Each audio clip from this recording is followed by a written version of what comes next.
and the twilight lies gleaming, whose broad stripes and bright stars through the perilous fight. Oh, the ramparts we watched were so gallantly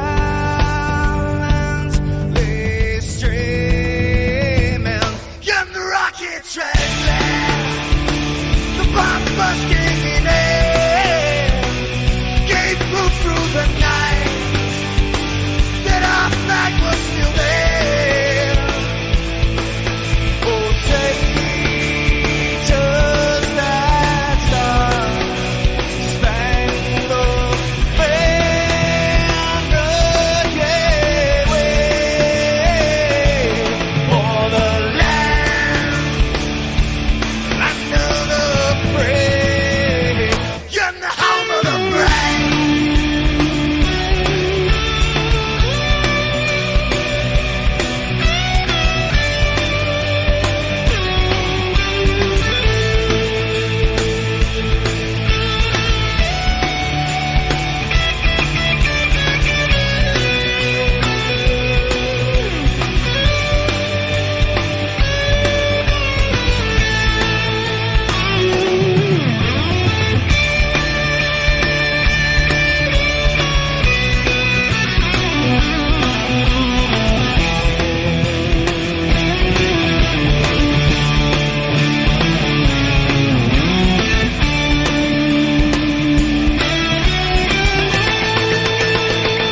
Because we are the brave.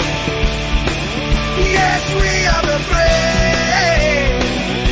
We'll fight you in the name of the brave. We are the U.S. of A. For those unaware, that flag is still there. It's our future to save. Land of the brave, the U.S. of A. Oh, say does that star-spangled banner yet wave for the land of the free and the home of the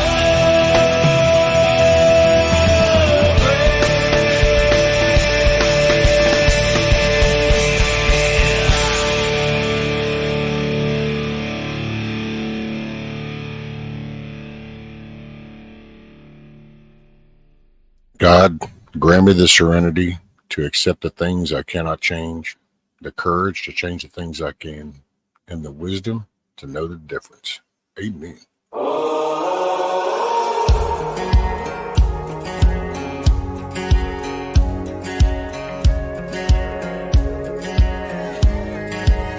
Hand on the Bible, I'm a decent man. No, I ain't perfect, but I'm learning how to be the best I can. But I got demons collecting dust, and I buried them so damn far down so they can't find their way back up. So don't mistake my kindness for weakness, cause I can flip that switch and you can find out quick. There's a hell on the other side that you ain't met yet. Tread real light, dare you to light that fuse, cause I can be a loose cannon. Cross the line, I'll call you bluff. Promise when push come to shove, but you don't want that smoke. Better the devil you know than the devil you don't.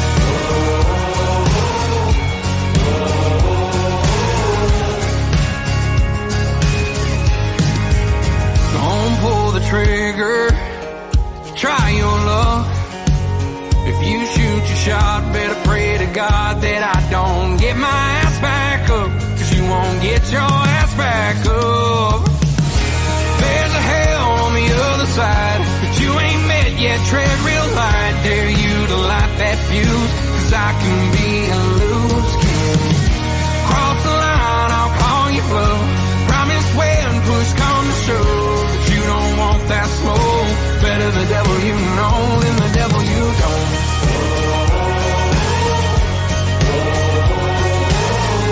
You don't wanna know the devil you don't.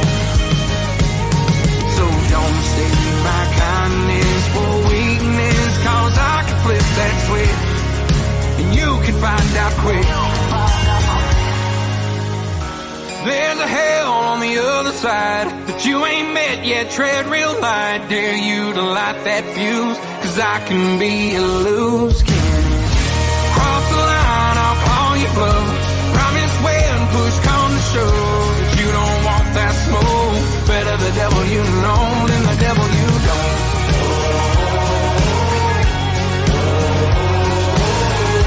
You don't wanna know the devil you don't.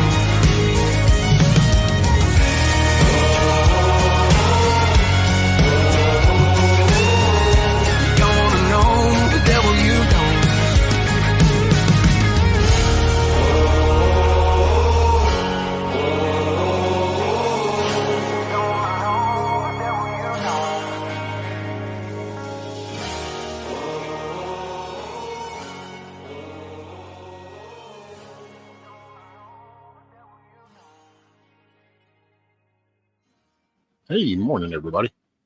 So we got Blackbird, Miss Teresa, Mrs. Meadow, Matt, Moose Man. What's up, buddy?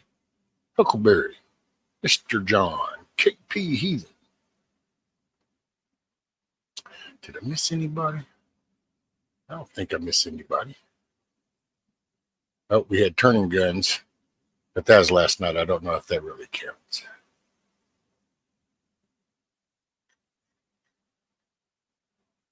Hey, Skephack.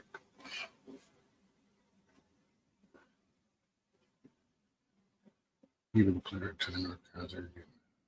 Yeah, I hope everybody's doing okay in that storm. That's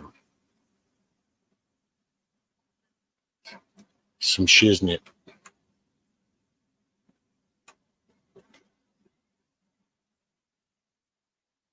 What's up, Dito? Morning, sir. Yeah, hopefully we'll just have to see if the old man, if Grumpy remembers or not. We'll see how that goes. You know how them old people are.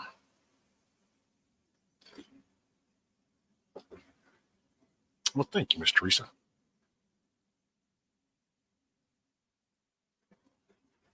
Man, you know what? I try not to think about it too much. It was kind of ironic. Called yesterday to get results on the test, only to get told that, no, we're not going to discuss this over the phone. You need to come in. So I don't know what that really supposed to mean or imply. But so now they're potentially have an appointment next week. We'll just have to see how that goes. Words roll off the tongue so easily, and monetary value attached to all these cool conversations. We just have to see. Hell yeah, John, you got to get your coffee, man. You grab your coffee, grab your tea. Grab the beer, I reckon, if that's what it is. I'm not sure. I'm not a fan of alcohol. No offense to nobody that does, but. Oh, thank you, Miss Teresa. Yeah, it is what it is. I worked on that dirt pile some more. I kind of started looking at those flag poles. I don't know, man. I'm going to have to figure some weird stuff out to try to get that out. I went over there and kind of hit it with my chair, and apparently they're in there solid enough. They didn't even wiggle. So I was like, well, shit. But figure it out. But yeah, I got the hump of dirt pretty much down. That's what I've been doing the past 2 days. Can't believe it literally takes me 2 flipping ass days to take down, I don't know, you could say a combination of like 4 or 5 big ant mounds kind of size. But hey, I'm learning to adapt.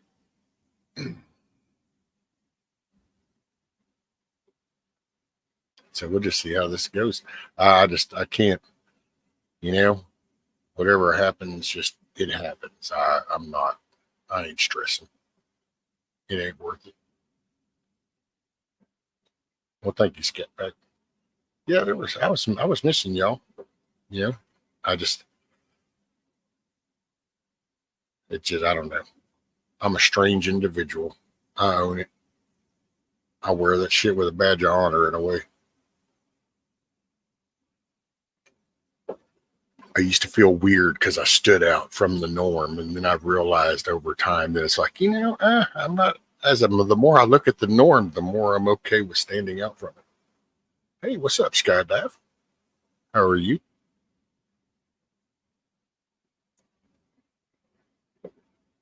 Good morning to you.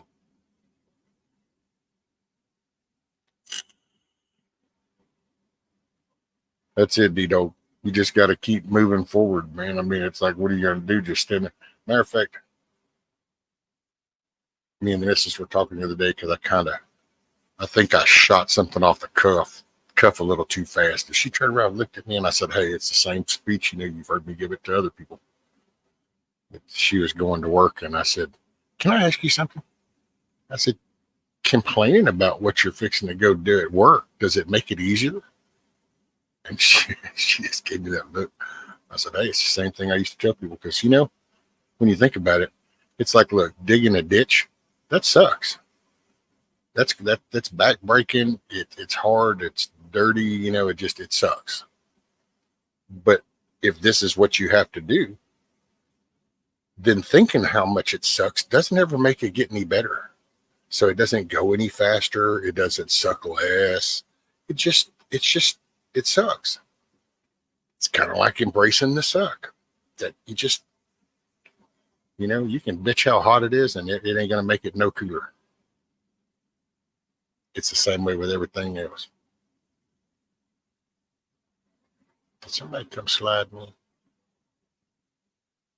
The wife has a longer list than usual of stuff she wants done before the holidays. But, yep. The honeydews.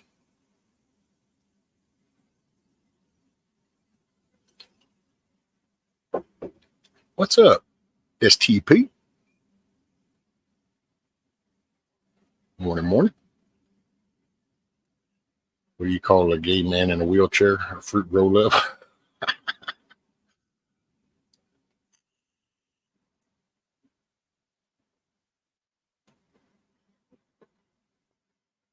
Yeah, I got to get on I just got to change my mindset. So I just have to take me a little while to hook up the rigging to pull myself out of that mud hole, but just got to get back on the trail.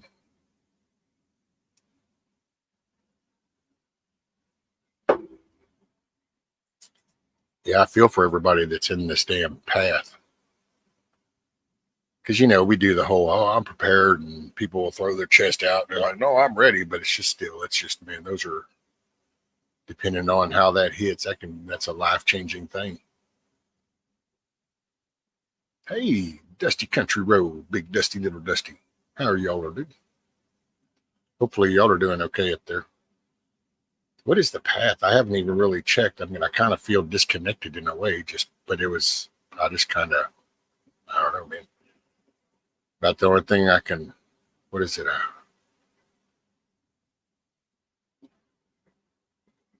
I watched Sean Ryan and Joe Rogan talk, and then there was a little bit I think I saw about Candace Owens apparently has been looking into Kamala's background, and she's apparently she's part white, apparently. I'm like, whatever, man, it don't make a shit. All that effort. Don't get me wrong. I mean, I guess in a way I appreciate the research and the effort, but I don't, that's not the fight right now. Not to me.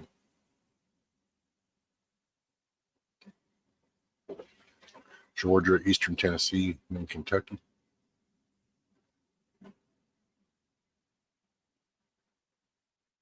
Ooh, has it already passed over Florida? I checked in with Bushido yesterday. I think it was yesterday or the day before. I lose track. And he was doing okay.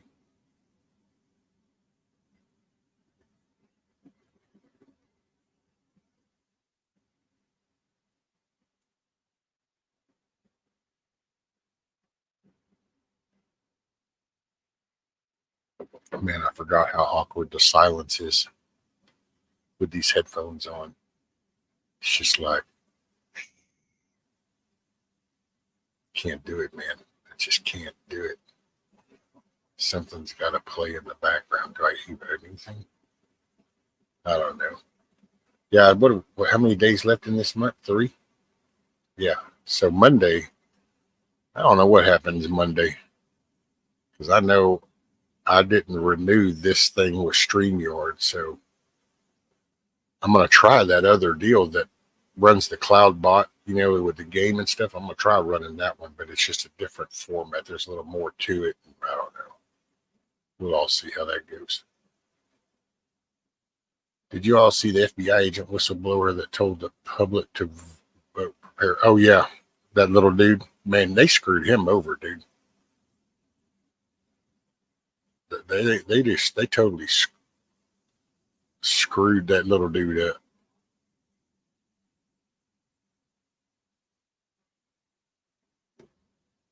Yep. He said, prepare, stock food, arm yourself.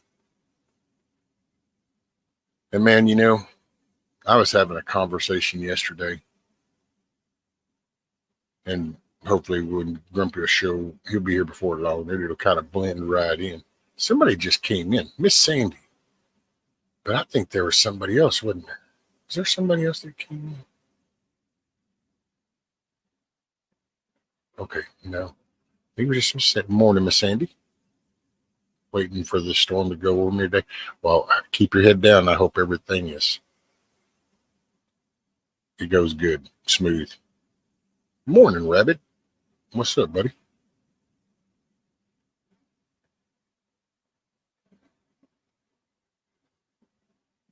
But no, I gotta say, just the way there's just, I don't know. I'm not like, oh yeah, but it's me. I don't know. It's just life. It's like this there's 2 attempts on him. I take the name out. I get it. Trump, whatever. But it's just, I'm sorry, but I remember Reagan.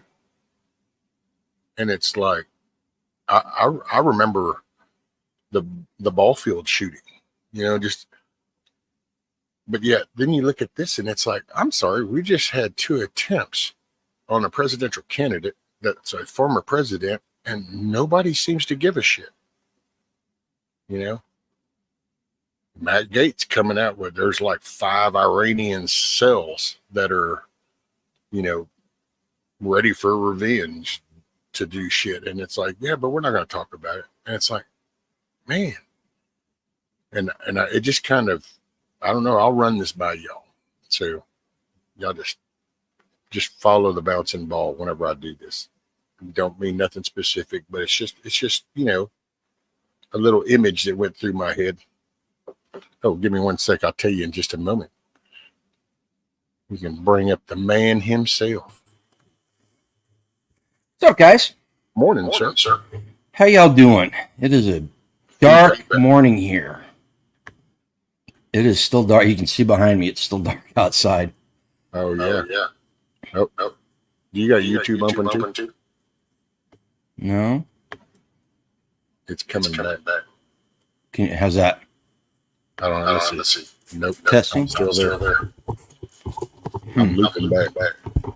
I gotta say, I'm sitting here listening to this. I don't understand why y'all sit here and listen to it. Is it me looping back? No, it's me. Oh, okay. All right. You had me scared there for a second. Oh. I don't know why you're looping back to me. I wonder if it's the echo cancellation thing. Yeah, that's always a weird one for me. Okay, let's see. Okay. I think that did better. There we go. That's what it was. It was the echo cancellation on your part. Oh, okay. Okay. Just FYI.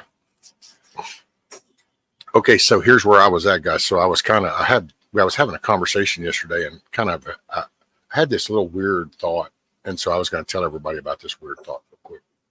So, we've watched the media take this person and flip the image of this person just completely 180. Went from the worst to the best. And it's just, so there's this. They've got this other picture that they're saying this guy here wants to just take away the Constitution, destroy democracy. And you're just supposed to ignore the 4 years that he was in that office, that he didn't do any of that. Mm-hmm. And so then I got to thinking, it's like, and so I don't mean to go this dark, but we're just going to, hey, it was what came into my head. So if you were to take about 4 golf carts and they're like rigged up and you catch that golf course at the right time, so you remove that whole thing, the nation reacts like a 9/11. And instead of having a George Bush, you all of a sudden have a media image that comes out how Harris and Tim Walz are going to address this Iranian attack on our soil.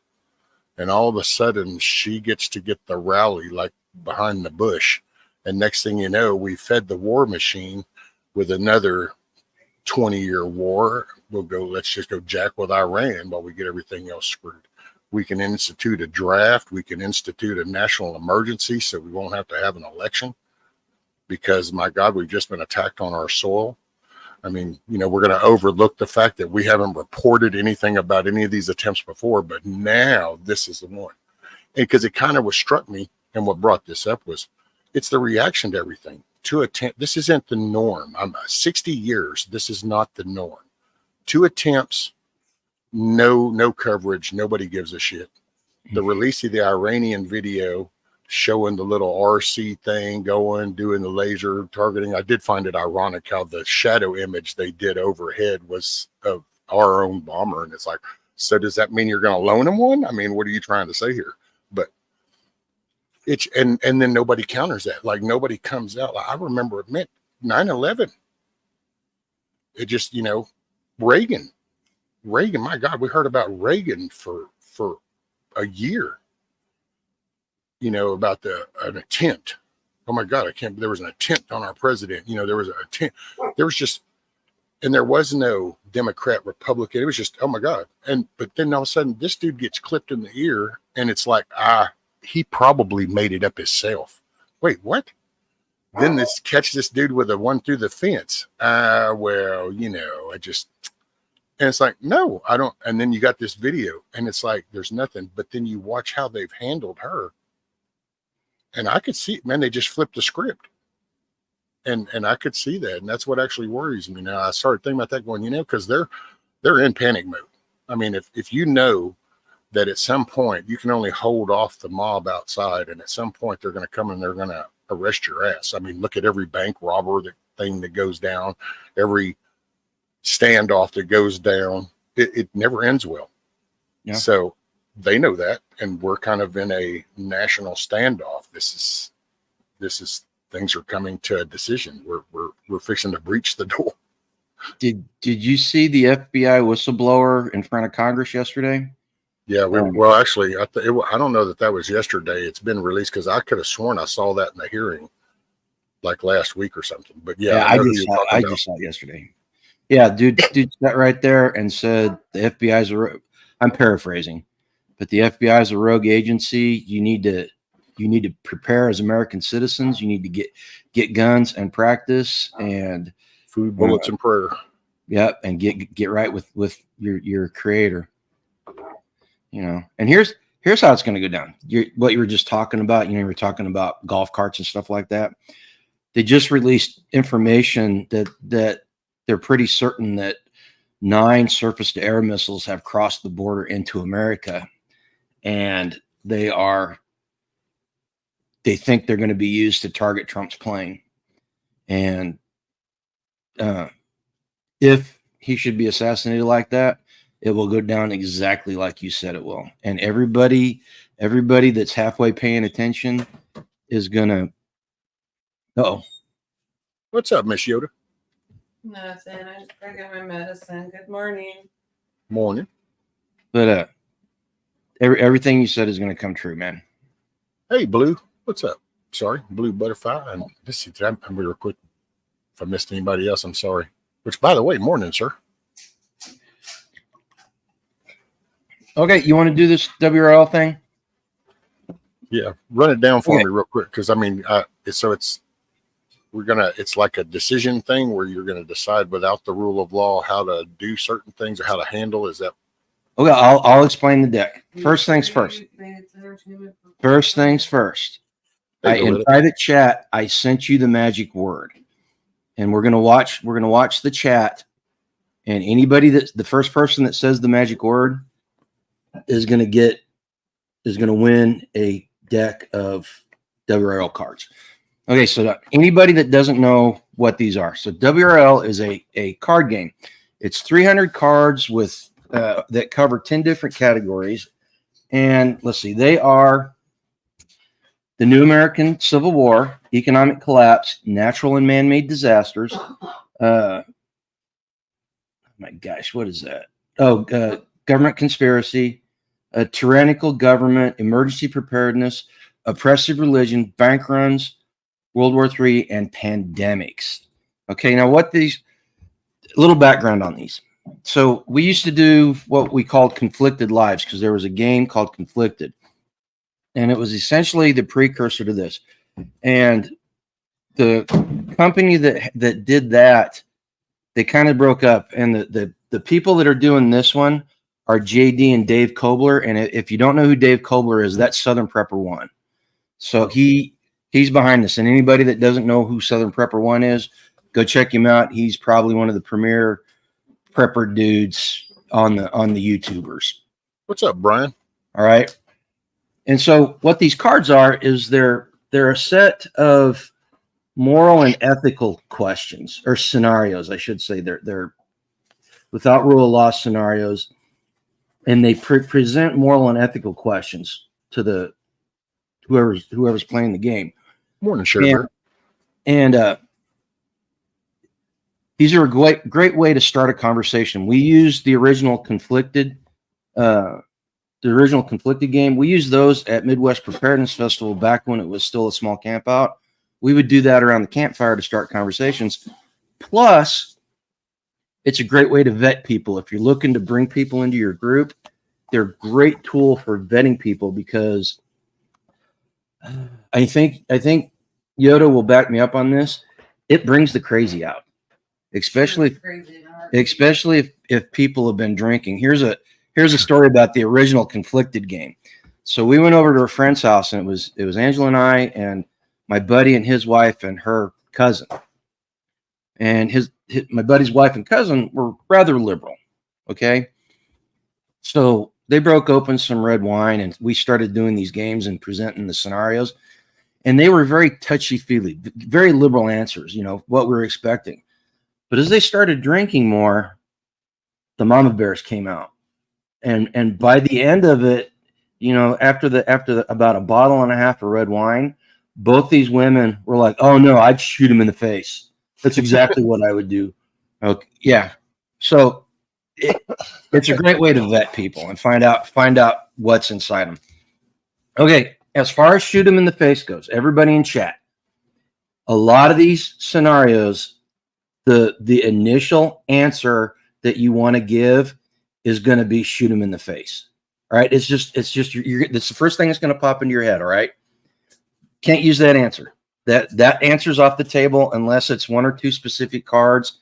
And I'll let you know whenever that. So wait a minute. So you can't shoot him in the face except for like two situations? No. These situations, you can shoot him in the face, but I'm not going to accept shoot him in the face as an answer. All right. I'm going to make people think about the situations and give it a reasoned thought out answer. And the ones where it's completely obvious where shoot him in the face is the only answer. You can't miss it. All right. You seriously cannot miss it. Right, Blackbird's got the right idea. So the magic to shift is get the women drunk and send them out. Yeah, exactly. Exactly. Okay.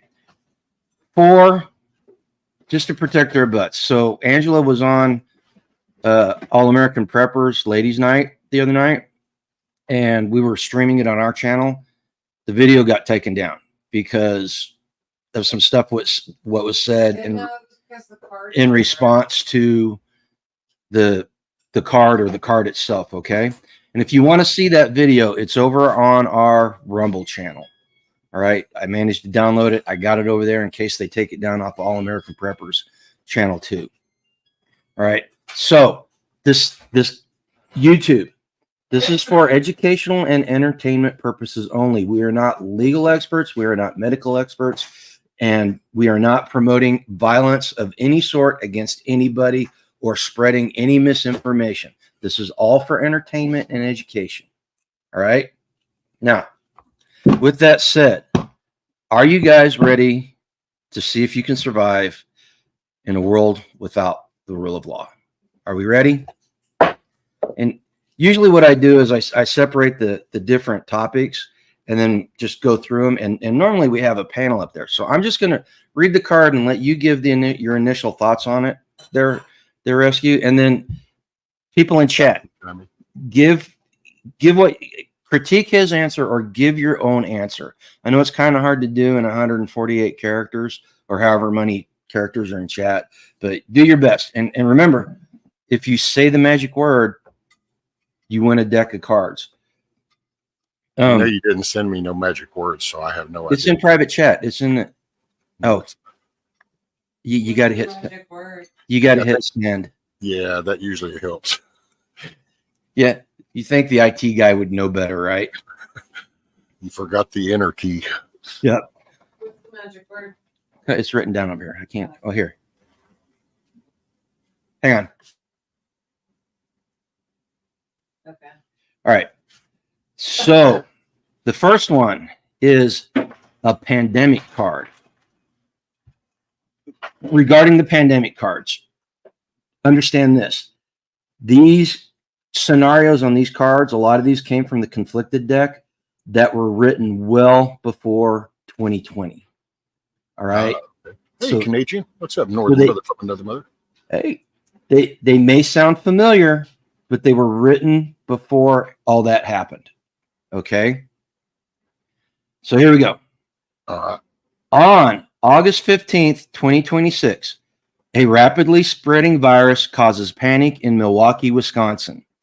The government decides to limit public gatherings, including religious services. As a religious leader, you believe that your congregation needs spiritual support more than ever during this challenging time.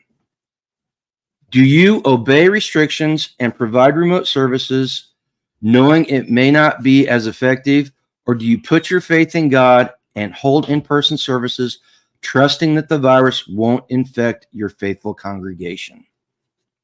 Hold service. Hold that service. A very quick answer. Follow up. What if the government in question is like the Canadian government and they threaten to throw you in jail and eventually do? Does that change what? I guess it would depend on the flex that they did. I mean, if it was one of those, you got Rhino sitting outside, like they would do the door breach, all that good stuff. Then I would probably move the congregation to a more secluded area and then because then that would be a changing to me. And if I was a leader, that would be a change of the fabric. So it wasn't just because the church might have been meeting here for the last 10 years on this city street or whatever. That would be a signal it's time to move. So then that's when the flock would need to get in a more secluded area. Okay, so then it would stand ground. I mean, there's a lot of do not comply, stand your ground, hold the services with guns. Okay, here's another. I'm going to throw a twist on this. Okay, so during the coup, the death rate was about 2.75%. That's a little bit higher than a really severe flu year. All right. Do you change your stance if that death rate goes up to 5%, 8%, 10%, 10%? You know that if your congregation gets infected, 1 out of 10 people are going to die. Does that change anything for you? I mean, it could, but the majority of my decision would be no. It still wouldn't, because it's you're creating the filter from those odds that are going up in those congested areas by getting your flock together and go and be more secluded. So you're actually protecting them more from those increased rates, because those rates are going to come from congested areas. That data will come from congested areas. So that's going to be the farthest you're going to want to be. And it's actually the church setting that's probably the quickest and easiest way to gather a flock, because they're going to meet up for that. So you could literally, now I will say, if I had to be the first during that, then it would probably be some kind of exchange, probably lose half the flock because they wouldn't want to stay and do the stand. Right. Somebody's got to be the example of their breaching doors. And then at that point, but if you're not the first person, then that's your signal to, you need to gather your flock and come out of her, my people, Okay. Go full on Pastor Joe Fox, huh? Yeah, pretty much. Okay. Because that's the purpose behind that. When you think about it, it's get out of the crap. Yeah, good stuff. Okay, something to remember about these cards when I'm reading them, guys. You have to put yourself into the situation in the card. You can't take what's going on right now or in your personal life right now and put it in this card. You have to immerse yourself into the situation like you're in it in real life, and that's going to become apparent on some of these cards. Okay, when you'll understand what I'm talking about. Okay, here's the next card. The next card is from the government category. On July 29th, 2029, in the shattered ruins of Indianapolis, Indiana, the government has established a social credit system where citizens are assigned scores based on their loyalty and compliance with government policies. Your neighbor, a single parent struggling to provide for their children, has a low score and is facing eviction. Do you risk your own social credits by helping your neighbor, or do you stay silent and protect your own family security, knowing that your neighbor's situation will likely worsen? So do you help your neighbor running the risk of being caught and being caught associated with somebody with a low credit score or social score, or do you keep your mouth shut and just let it happen? Man, that's weird, because that's that whole city environment stuff. And I guess if I was in the city and if that was a neighbor that, like, we weren't on the same page before that came about, then you're on your own. I mean, I will say it's hard for me to envision like that. My first response is, well, why are you in the city? So, I mean, bingo. That's exactly why you have to submerge yourself into the card. But yeah, if I had to think about that, I mean, if it was some neighbor that I haven't had any exchanges, with over the past few, like I've been there for 5 years and we haven't like been doing the hanging out over the fence kind of thing, then you're on your own, homie. I mean, because I don't know where you stand. And so I would have already it's hard to envision that, to be honest, because thinking of society getting to that point, and like I said, city life still blows me away. Hey, morning, Bug Out Adventures. So I being shoulder to shoulder, that would be weird in this environment. But see, I can't help but think about, but I've never been a city person, because it's just, you need to be able to do your thing, man. If you want to walk out on the back porch, hey man, once your kids are grown, it's cool to be a kid again. Go write your name in the snow. So the answers are split pretty much between love thy neighbor, help your neighbor, and nope.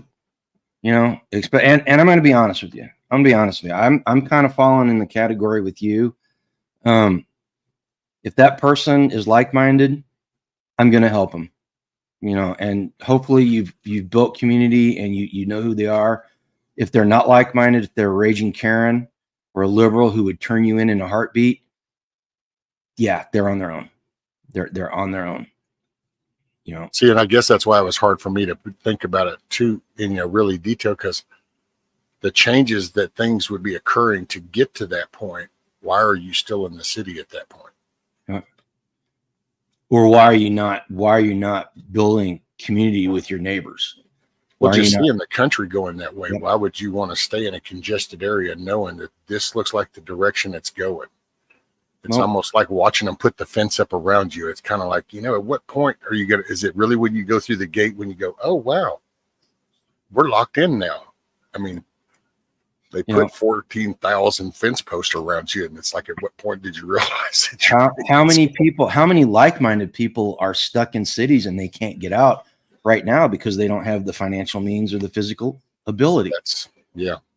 There's quite a few people I think about like that, because I feel for them, because it's like, man, what do you do? Because it's easy to say things. I say it when people go, you risk, you go to the doctor, or all this stuff has got a monetary value to it. So it's easy to say these words, just move out. You need to get out of the shitty. Yeah, well, you know what? Especially if you're like a couple with a couple of kids. I mean, unless you've been doing the stock market and you're kind of on up in the 6-digit figure lifestyle, you just can't reach over and grab that money going, yep, it's time to relocate. What's up? Piss off. So before we do our third card, I'm going to give 3 clues while we're doing this. All right. To what the magic word is. And hopefully somebody gets it. We had 5 cards to get, or 5 decks to give away Monday when they were on there with Little Miss Prepper, and only gave away 3 because people, and I thought they were pretty easy words, but nobody seemed to get them. The first word, or the first clue, is we see this in America quite often. Okay. Here, the next card, economic collapse. All right. Yeah. Simply Tony preparedness before going. I'm one of those stuck in the city. Yeah. Yep. See, so they're out there, so we gotta prepare now. Okay. In 2014, Ukraine faced an economic crisis amid political turmoil and conflict with Russia. You're a Ukrainian doctor in Donetsk, and your hospital is running low on medical supplies. A Russian-backed separatist group offers to provide the needed supplies in exchange for your public support for their cause. Supporting the group could help your patients, but could also be seen as betrayal by your fellow Ukrainians. Do you accept the aid and publicly back the separatists, or refuse and risk your patient's well-being?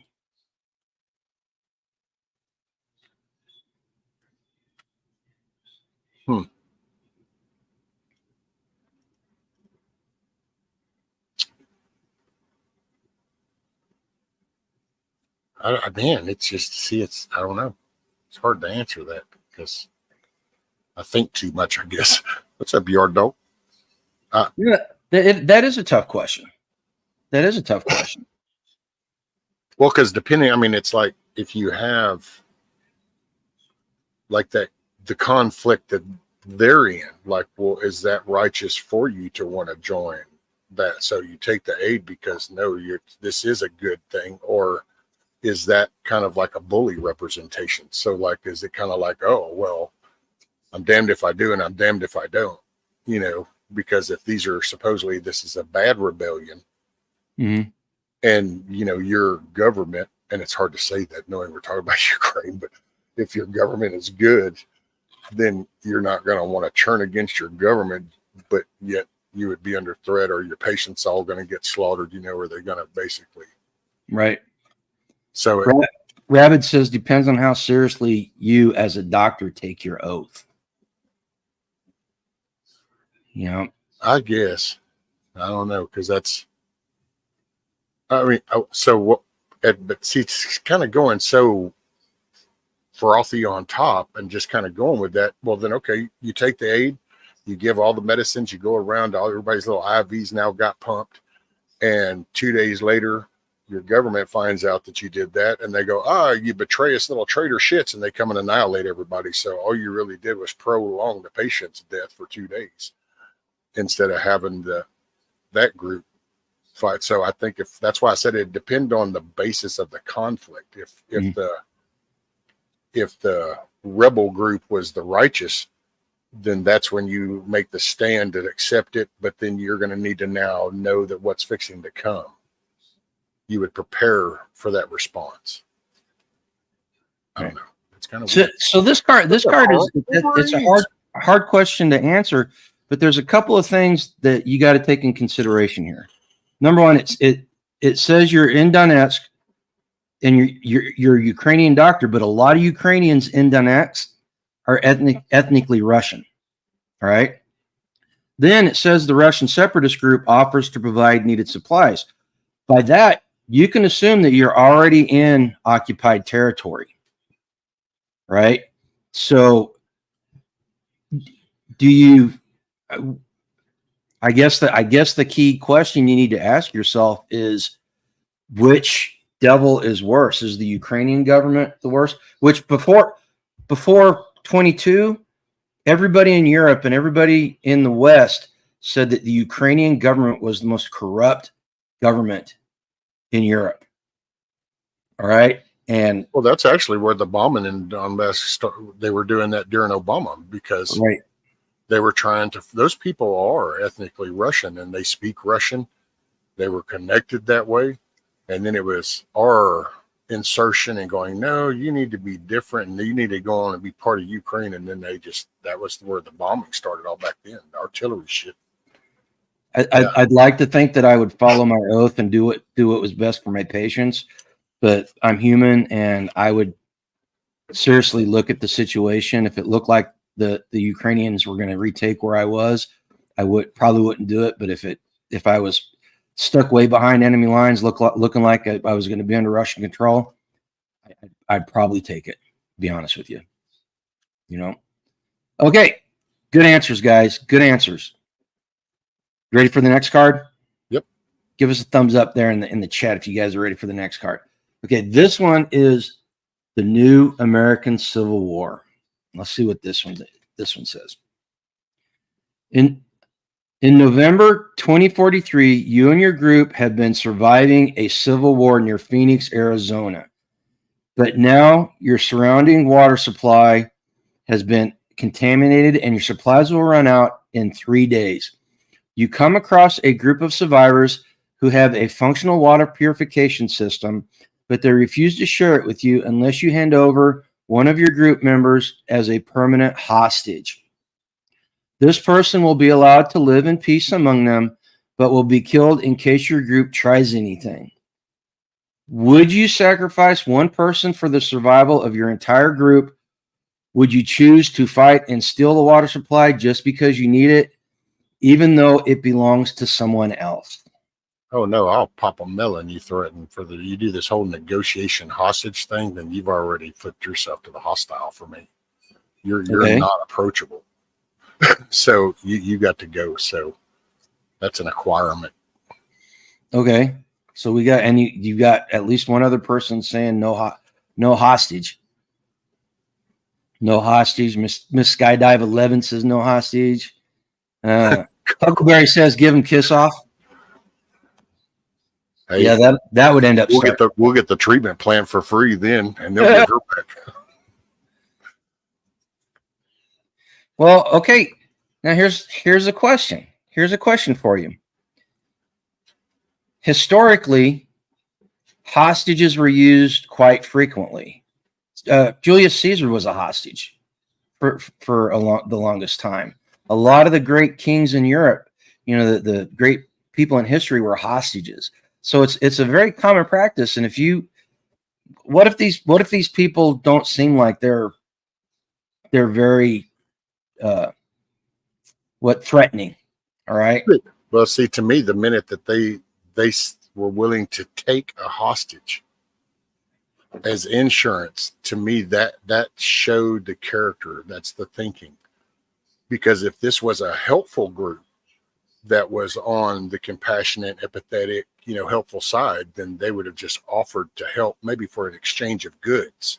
But to actually go with a human being as the collateral, nah, that's your dark side showing. To me, that's just my 2 cents, Okay. That's your dark side showing. You're putting a human being as a thing. This is your trade object. No, your thinking's off. Okay, so a lot of people are agreeing with you. Rabbit says 3 days and you have no water though, in the desert basically. So yeah, you can always refresh your group, then do an extraction of the hostage. And then Huckleberry says that hostage could be a mole. All right. I'm gonna say do the hostage with the people with number one, an understanding that if anything happens to the man or the hostage, we will kill every single person in that group. Number two, this could build goodwill between the people. All right. So revolutionaries, guerrillas, or whatever you want to call them, have to move among the people. If you go and kill this group of survivors with the water purification system, then the next group of people that you run across is going to go, oh, those are those dudes that killed the people with the water thing. What are they going to do to us? So you could have just poisoned the well by killing that group and taking their stuff. You can also become just part of the body count for the later on people that figure out that, oh, that's the bad group. See, if you're at that moment, that's survival. And so to me, that would be, and this is just, I don't know, man, it's like right now, if my house catches on fire and I had my grandson and the house next door catches on fire and there's a person over there, my effort's going into getting my grandson. Mm-hmm. I feel for them people.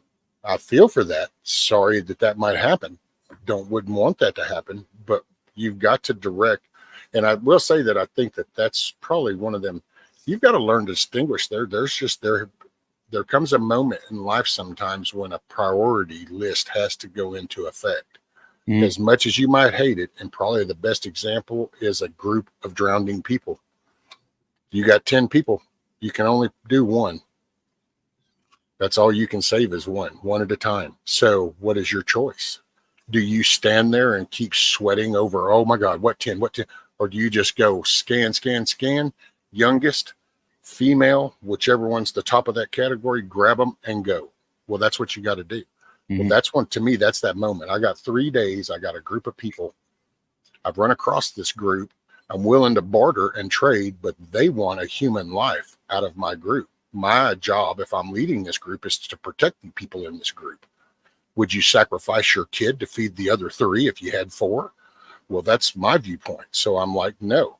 Offer material things? Nope. You want a human life? No, we're going to reconsider, pull back. Might just move on. Have to weigh the odds of the water supply and how far we might need to go and travel, whatever.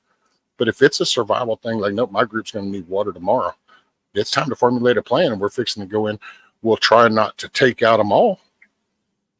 Okay, here's a question. Here's a question, a follow-up.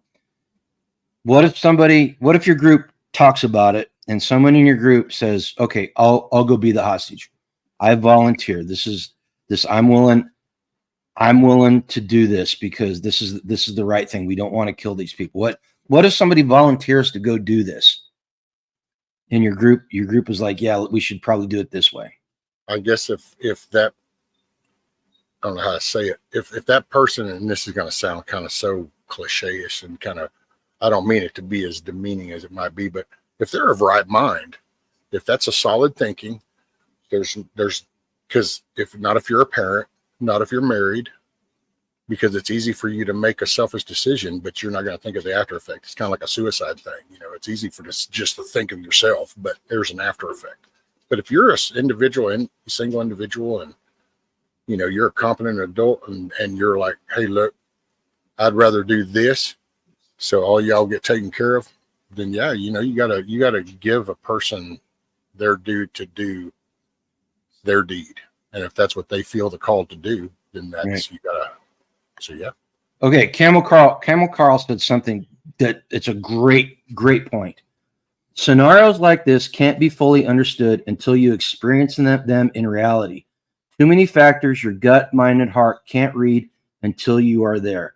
He is absolutely 100% correct. We can war game these things out as much as we want, but until you're actually in it, you never know how you're going to react. You know, but this is the reason why we do this, though, because this exercises our mind. It gets us thinking about it. So when and if the time comes that we are forced into situations like this, we've already thought it out. We're not having to make a split-second decision with no forethought whatsoever. All right. Well, you got to prepare for the worst. You pray for the best, but you got to prepare for the worst. And so it's kind of running through. I mean, you kind of do this during training and stuff. Right. You know, right. You got to get used to the thought of it before you have to deal with it. You absorb it a little bit better. It's responder class. You get exposed to a lot of stuff. Why? So you can go ahead and absorb what they're going to try to teach you, and you won't be focused on the visual extreme stuff. Oh my God. My wife is so shady. Did you see what she said? Take the strongest volunteer and have a meetup location for later when they escape a backup to a backup. Yeah. I mean, see, that's okay. You guys go that clandestine. We just need to take out things and remove the. But see, then again, I wouldn't, like, if I had to get an engagement like that, I wouldn't stay there. The engagement would happen. It would be getting the treatment stuff, stocking up on water, and then we're relocating. Yep. Dogs just went after something. Probably a deer. Okay, you guys ready for the next one? Right on. It is terrorism, violence, and thought crimes. In January 2028 in Denver, Colorado, a cyber attack on the power grid occurs during a severe snowstorm. As a utility worker, you're faced with the choice of restoring power to a hospital with critical patients or to a residential area where families are trapped in their freezing homes. How do you decide which location to prioritize, knowing that lives are at stake in both cases? Oh, that's this easy. Is that triage thing you were talking about. I'd go do the hospital. It's going to be easier. Do the hospital and then come back to the residential neighborhood. Plus, the residential neighborhood can also take furniture or whatever, and they could actually form some heat, and so they could sustain. The hospital is a contained building with material, and more than likely, but this is, see here, I can't help but my thought, they're going to be generator based, so all you're going to have to do is get the generator running. You're not going to actually have to, like, you know, do pole stuff or line stuff. The residential neighborhood, that could be transformers, pole work, line work. It could be anything. So I would do the hospital first. Okay. So several people, my skydive, 11, Rabid, both said families in the residential. If you would explain why you gave that answer, if you can do it in chat, I'd kind of curious to see what would happen or what the answer is. You know, because so they say it's a cyber attack. So I'm assuming that they hit everything. Did it affect the generator? Could it have affected the generators at the hospital? You know, I don't know. Probably not, because most of the generators are isolated off the grid. You know. That's why, if anything, that might have been the component for the starter, you know, the monitoring board, to know that the main power went down, kick on the generator, that could have been fried, you know. So you would just need to go and redirect that manually. But neighborhood, see, that's a grid system. And this is where I can't help it, because I know how the spider web goes. And that would be a power station outage. There's nothing you're going to do for the neighborhood. Mm-hmm. So it's, if your neighborhood and your city is under a cyber attack, to be honest, start looking at wood in your yard, start looking at older furniture, spare boards, spare wood, scrap wood, and that'll be your little wooden fireplace that they don't want nobody to have. That's how you're going to keep that home. But see, the hospital, that's concrete and steel. So the longer that's out of power and any heat, the colder it's going to get. So, and those are your people with medical problems to begin with. So to me, it's easier to say your residentials, while we can sit there and think of the one isolated grandma we know down the road that's like, well, can't move. She's, stuck in a bed or whatever, and go, oh, yeah, but what about her? But in an overall, in a neighborhood, city environment, those houses are going to come out just like they do now when you're out of power for a week or 2 or 3. You're going to tend to yourself, and you're going to kind of, you'll start cooking your food or doing whatever. But that hospital will have no maintenance. They will have nothing. So you got to get something going. Either you're going to be creating a makeshift boiler outside and pumping some hot air into that building. You're going to try to do something. That's the only way you can save those people. Probably talk to you. Sorry. I'm going to side with you though. I'm going to say the hospital because it's critical infrastructure. Get that critical infrastructure up first. That way you can save people. You have a better chance of saving more people. And in my book, government buildings are not critical infrastructure. So if some government... This is WROL scenario though, right? Yeah. Okay. You guys ready for the next one? Okay, time for the second clue to the magic word. It is a component of the political spectrum. Okay? A component, or it's a result of one of the components on the political spectrum. Okay? Can I give them just a subtle hint too? Yeah. So all I'll say is, for my hint is, it's a word that I've posed the description of that word to a few people. It's just one of those words. Oh, the third clue, if somebody doesn't get it, then nobody's going to get it. I'm just going to rescind the offer because people just are not clued in. Okay. The next one. This one is World War III. In June 2033, in the city of Minneapolis, Minnesota, as World War III continues, your spouse has been taken hostage by enemy forces who demand that you betray your country and provide them with classified information in exchange for your spouse's life. Do you comply, knowing that countless lives will be lost as a result of your actions, or do you refuse, potentially sacrificing the life of your loved one for the greater good? This is exactly what Camel Carl was talking about. We can talk about what we think we would do, but will not know until we get there. So would you allow your wife to be unalived to save the country? Give them misinformation. That's why I try to play the dummy. I would give them misinformation. I'd be like, oh yeah, here's this information. There's this over here and this in there. Totally redirect it. Okay. That'd be and then you got to just deal with the consequences. All right. So we got misinformation and then deal with the consequences. You probably, good chance you sacrifice your life right there as well as your family's life, right? Well, yeah, it wouldn't be just my wife. They might do that, but the moment that happens, they'd take mine too, just because I would push that envelope. Uh-huh.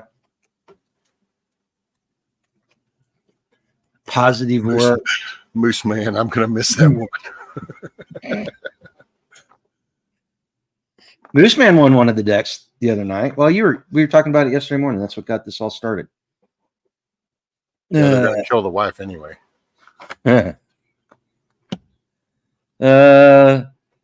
Simply Tony says he probably won't be there in 2033.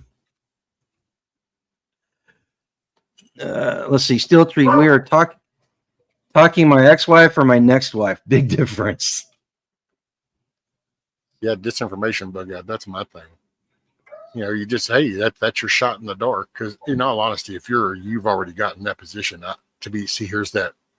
I don't know, how did you get in that position? Did you not pay attention to anything coming within miles and miles of coming in? I mean, So I just try to go with that particular situation. The best scenario I could see is you give them some misinformation, as long as they don't go check it before. But most of the time, they're not gonna. I'm kind of going with who is it that said it? Skydive. But they're gonna get something, and then they're gonna shoot you anyway. There is that possibility. There's that distinct possibility. Oh, okay. I think everybody's on the same page. I know all the dudes are like, take the wife. Take her. Y'all are terrible. But you guys want to move on to the next card? I think it was pretty unanimous there about what the answer would be. Right. Okay. If you failed to protect your wife as it is, you failed. Yeah. That's it. That's why I said when you kind of look at the overall, how'd you get there? How'd your family get in that position? Okay. The next one is bank run, talking about economics. All right. In June this one, 2030, in Los Angeles, California, a bank run has left your community law enforcement stretched thin. A group of concerned citizens decide to form a vigilante group to maintain order, but their methods are questionable. They don't wait for the criminals to come. They go after them first, delivering their own kind of justice. Would you join this vigilante group, potentially risking your own safety and reputation, or would you distance yourself from this group, even if it means leaving your family without protection? So they're going out hunting down criminals before they commit crimes.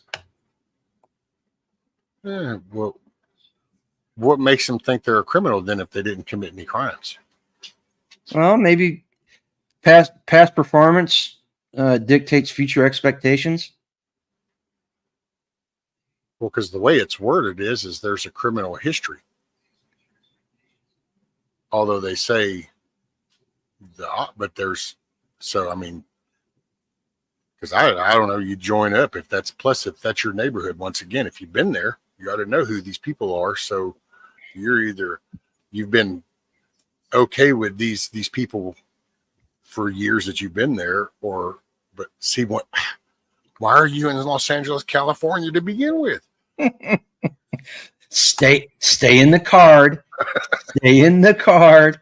Did you expect good things to come moving into that city? It's like, but I would say, you ought to know those people. So if those people are they're hunting down people that have done previous bad shit, so they're just gonna go ahead and do hey man, I could see it. Okay, so I've got two things here for everybody to think about. Number one, we've seen a real life example of this in recent history. El Salvador. The president of El Salvador took that country in the matter of a couple of years and took it from the most violent country in the Western Hemisphere to probably one of the most safest. And the way he did that was he built a great big prison, and anybody that was part of a gang was thrown in that prison, which was really, they all tattoo their faces up. They've got MS-13 on their face. So it was pretty darn convenient for the cops. They knew who to grab off the streets, and they just threw them in there. Even if they hadn't been committing a crime or anything. Right. So we can see how this works out and what it can do for the thing. Are there some innocent people in there? They're affiliated with gangs. So are they innocent? There's that question. The second thing is, we have had this discussion. Our group has had this discussion. One of the things about building a community is knowing who the unsavory types are in the community and people that have history. And there has been discussion about how to deal with that if everything falls apart. Do we sit back and wait for them to do something that they will probably eventually do, or do we go out and take care of it before it gets that far? Some of it with me is how, it's like, see, I think of, okay, my envision, there's a group in an area and they know of the people that have been causing problems, that maybe up until this point, you know, the law would just lock them up and let them out, kind of like what's happening in New York and California as we speak. Then I could see the reaction to that being that group saying, you know, fuck that dude always gets away with that shit.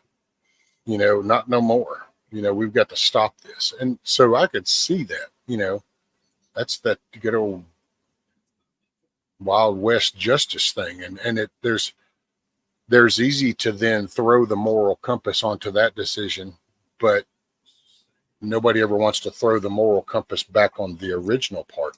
Right. So, like, how did we end up with the bad people if we were focusing on a moral compass? So, but when you go to address the problem, they use the moral compass as the shield. Oh, but wait, and it's like, yeah, but you got to, you know, they're as sad, as general as it sounds, but there is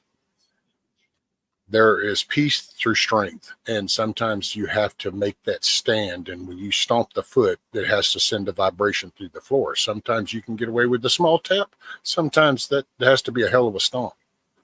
Depends on the message you're trying to broadcast, what you're going to. My skydive asks, who will be protecting your family and home if you were out looking for criminals to take out? It's a good question. Well, that's why it's. I mean, if you think of it like I guess this is kind of set up on some city block kind of thing. And right. If it did, then you would have a perimeter. I would like to think that if we're going into this thought, then you're thinking of there's kind of like a neighborhood perimeter around there that people are watching anyway. Mm-hmm. So somehow if you're forming a group, there's already been some cohesion before that, which means there's either been bartering of canned goods, you know, to be looking out for this, that there's something that brought that, you know.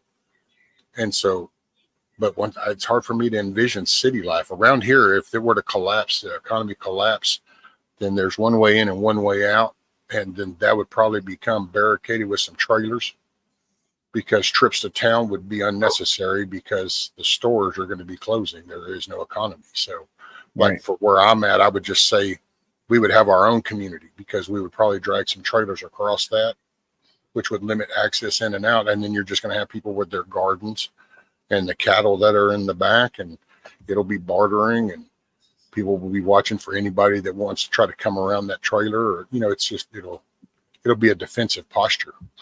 So I can't comprehend a neighborhood city type thing. So I think what you're describing there is we take care of our own first. We ensure that we're capable of taking care of ourselves. Then we take care of our family. Then we take care of our community, and then we start going out and doing this other stuff. It's the questionable means, because you know, somebody said mass arrest. From what the card's implying is they're not going out and arresting these people. They're going out and executing them and taking them out of the equation. All right. Hey, Angela, can you go check on the dogs, please? Something's out there. They're all getting fired up out there. The LC, and I think the answer to this question, I think Moose Man said it to one earlier. I think this is a depends answer. Depends on the situation. Seriously. The enemy of my enemy may be my enemy too. Yeah. Well, and like here, actions, not distractions. It just gave the reason why we do things like this. The first U.S. long-range missile launched by Ukraine hit Moscow yesterday. That was a red line that Putin laid down. Long range.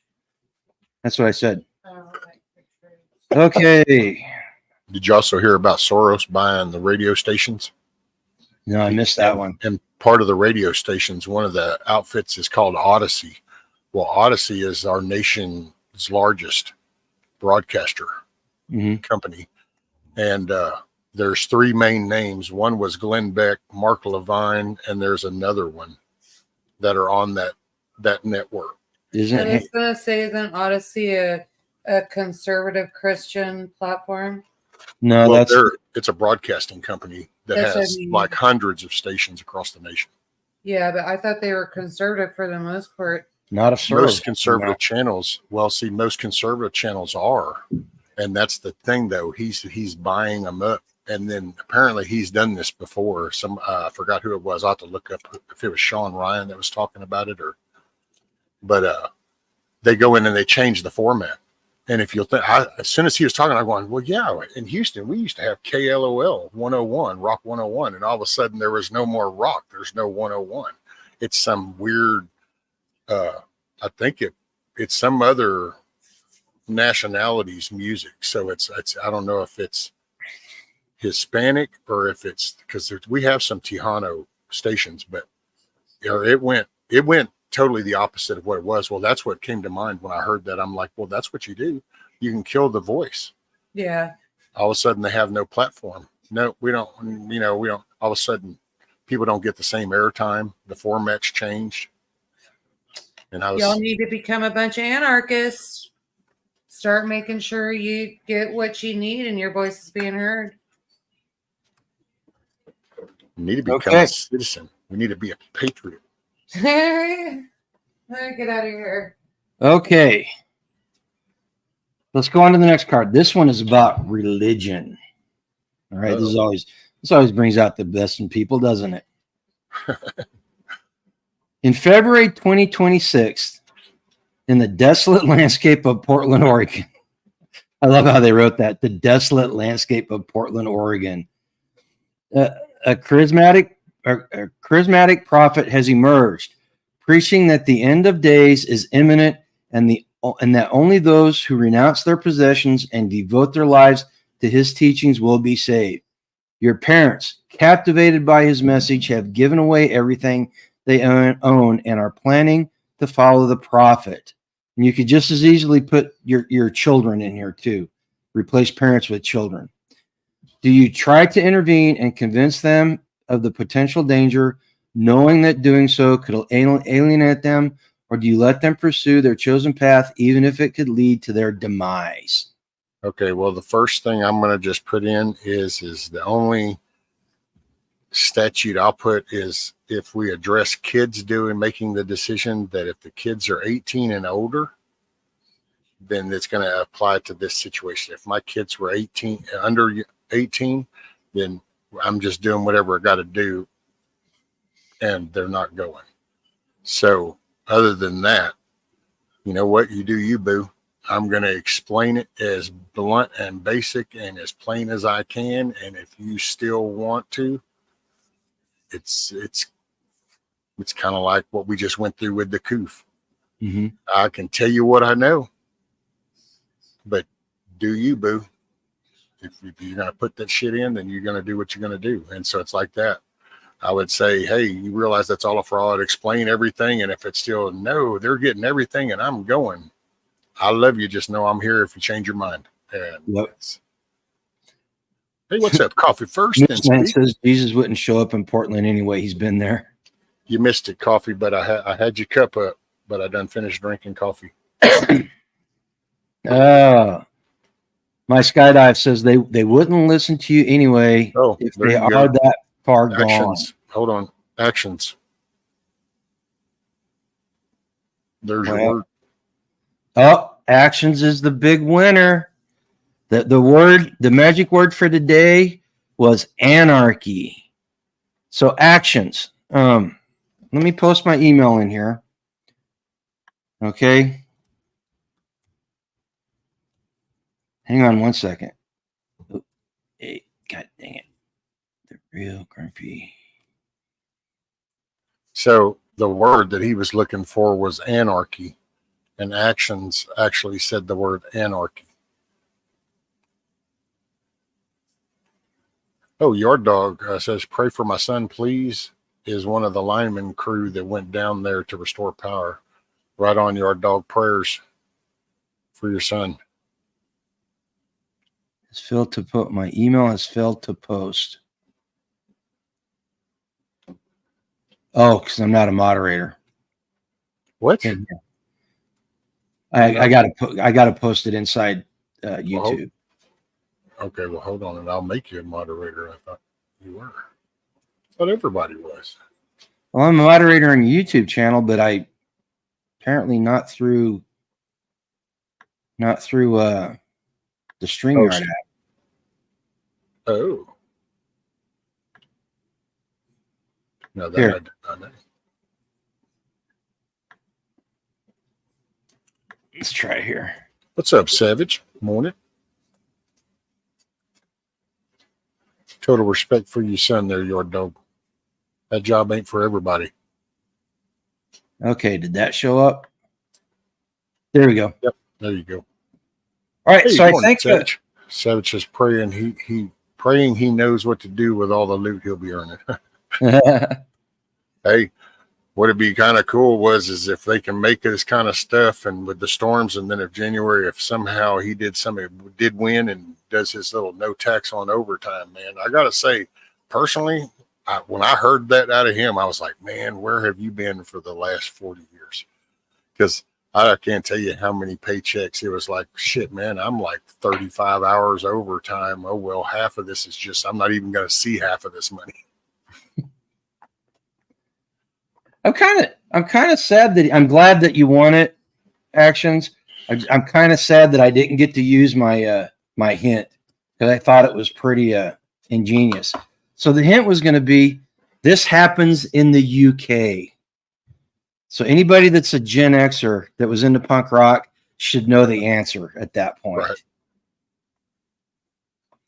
Yep. Okay. And so, by the way, which is Actions. So this game, WROL card game, that's what Grumpy was giving away. And so there was the word anarchy was his secret word, and he was just waiting for somebody to say that, and then they would win this deck of cards. Yeah. And you won the deck. So use my email address and send me your mailing address, and I will forward it to JD so he can mail out a deck of cards. Okay. And anybody that wants to get a deck of these cards, if you go to our channel and go to any video, the affiliate link for WRL cards is in the description. And I can't remember. I think you get a discount if you buy it. Maybe not. Maybe, I don't know if that's one that you get a discount on or not. But you can go there and you can order it through the link on our site, and you'll help the channel out. There you go. Okay. Anarchy in the UK, right, Rabbit? And you can see how well that's helping them out, isn't it? All right. So I think everybody was pretty much on the same page for the last card. People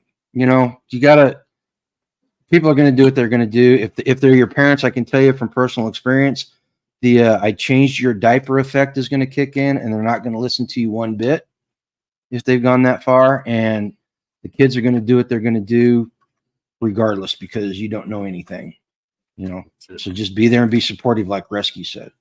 Okay, you want to do one or two more? Sure. I gotta go feed the animals and go pick up feed here in a little bit. Roger that. Okay, so the next one I pulled was the emergency preparedness basics. Okay, now these cards in the deck are a little bit different than the rest of the deck. So the other 9 categories give you these moral and ethical questions. The basics, the emergency preparedness basics, are nuts and bolts questions. Okay, they're nuts and bolts preparedness questions like, thanks, Yoda. What do you do? What do you do here? Okay. So here's the question. Are you familiar with the specific types of natural disasters or emergencies that you are most likely to occur in your area? And have you taken the necessary steps to mitigate risks and damage to your property and belongings? Well, I'm another failure, but I understand the gist. Okay. So. Well, here's the question to you specifically. Knowing what you've gone through the last couple of years with the floods and everything, are you more prepared than your neighbors? Some of my neighbors, some of the people around me, but then there's some of the people like right next to me. No, they're just they're probably more prepared than I am, actually. Yep. Well, The and I only think thing that they lack is a decent generator solution, but the poor dude does what he can, and I let him. He does him. But they've got like pantry full of canned stuff. They're always canning. They got their garden. You know, they we give them eggs. So we have that. We have a cattle guy around here. So we have stuff that we've pulled together before. My thing is just I was okay with you until you talked about everything is taken care of, because I've made it's like right here where I'm sitting, right here behind me. See that crack in that corner right there? Mm-hmm. Yeah, that got more exposed after this last hurricane, because this part of the house is actually falling. And Well, the question was, have you taken care of everything? Have you taken steps to mitigate? Have you taken steps to mitigate? That's the question. I haven't got to it yet. That's where the stack of cinder blocks out there and those landscape timbers, they need to be brought But around. you've done it. I know you've done other stuff. I've seen you do it. You've done lives on mitigating some of the problems caused by the flooding and all that. Well, yeah, I mean, I've tried to do some. Yeah. So, I mean, you're working in the right direction. So everybody in chat, have you guys thought about what could happen in your area? And are you taking steps to mitigate the risk and damage to your property that could happen? You know? Morning, Share Bear. I don't know if I said morning earlier. I hope I did, but if not, I apologize. So morning now. And morning, Miss Amy. And actually, Moose Man, I'm with you on two of those, tornadoes and earthquakes. I don't really necessarily agree with you, brother, on forest fires, because I think that forest fires, because it's just a reaction around here, it's like you can get out and cut trees down. You can create the barrier around you.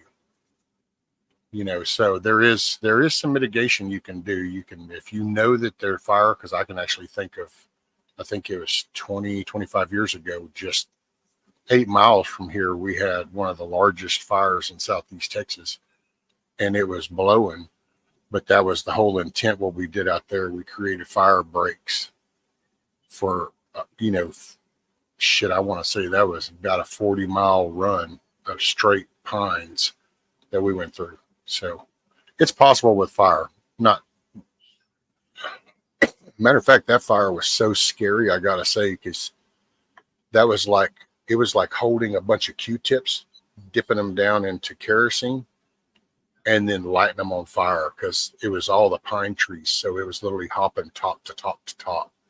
That's why we were literally having to cut like almost like 1/8 of a mile fire break to keep embers within control. I like Savage Lee's comment here. Yeah, folks in my hood might be.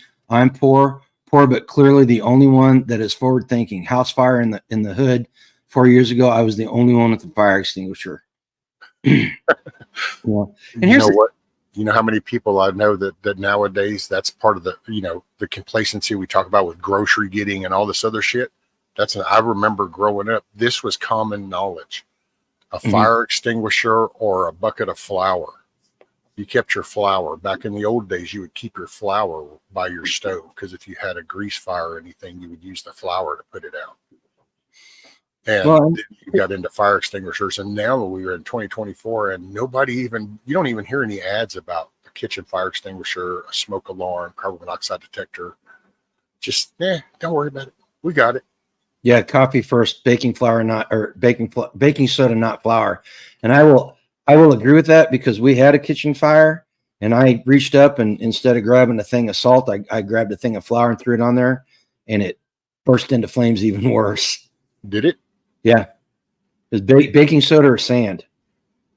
Oh, well, yeah, sand. Okay, so here's something to think about with this question, guys. And listening to what Rescue said and some of the other comments. Don't compare your situation to other people. Don't look at the people around you and think I am not doing well. All right. Sure, you may not be as prepared as the next guy, but if you're taking steps to mitigate the risks and potentials, you're moving in the right direction. All right. You do the best you can, and be honest. Be honest with where you are, and move forward. Constantly try to move forward. All right. Because I can tell you right now, if you're comparing yourself to somebody, I'm going to say like me. Okay. I'm just going to use me as an example. I've been doing this since 2000, 1999, 2000 timeframe. All right. You're not going to be as prepared as I am. And I am not as prepared as some of the people in my group that have had more resources and less time who've been able to surpass my amount of preparedness. So don't compare yourself with other people. You want to, the only person you're competing against and getting these risks taken care of and mitigated is you. All right. And I do feel stupid because, yeah, you all are all right. I'm sitting here running that through my head and I have no idea why I said flower. Sorry, I'm still hung up on that. I feel it's okay, man. Okay, let's do one more.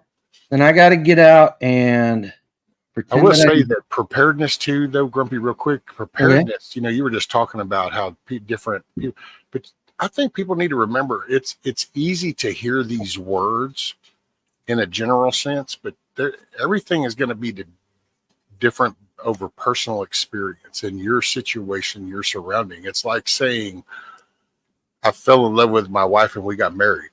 Okay, well, meeting your wife, feeling some love, and getting marriage. But that's a different experience for everybody. Now, It sounds the same, but the actual details of that are totally different. Hell, some people might have a damn $25,000 wedding. The other people went down and did it at the gazebo. I mean, it just... Right. So preparedness is the same thing. What does that mean for you? Because I've learned this because, hell, I was listening to you guys and I'm like, prepare, you know, all this prepared, you know. So, and I'm like, wait a minute, y'all don't like stack food in case your power goes out? Like, but see, this was a norm down here because we do have the hurricanes and the storms and shit. Right. So it's like now you can see that's why I kind of make fun with the city, and I don't ever mean to offend nobody. So if you live in a city, please don't take what I say as some kind of insult or something.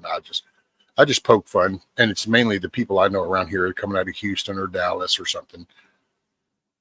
But like people that are lived here for most of their life or raised here, it's just like common knowledge, you know. You take them old tires when you go get the new ones on, you put the old ones down around behind the shed because you never know, you might need a spare one day. It's just it's that way of thinking, you know. You don't throw that file away just because you got a new one. You might need that one day.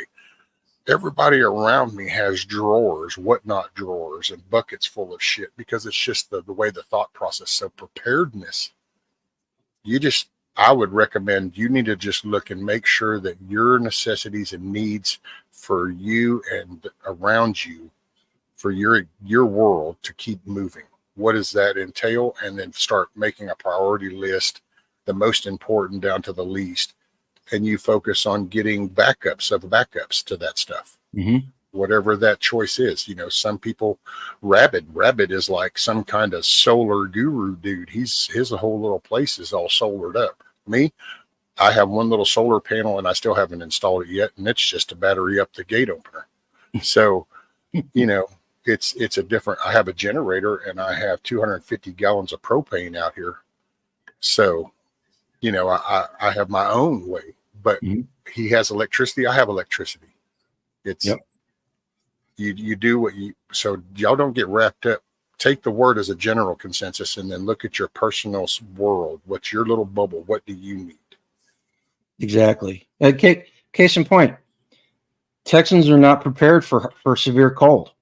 That was proven a couple years ago, and we really don't expect them to be. I mean, that was kind of a fluke thing, but I guarantee you there's some Texans now that are prepared. You know, just like people up in Minnesota are not prepared for the power going out when it's really hot. You know, like Texans can handle it when it's hot and the air and the AC goes out because they're used to it, right? So again, it's just like Rescue said, it's your situation, you know, depending on what you do. Okay, let's do one more card.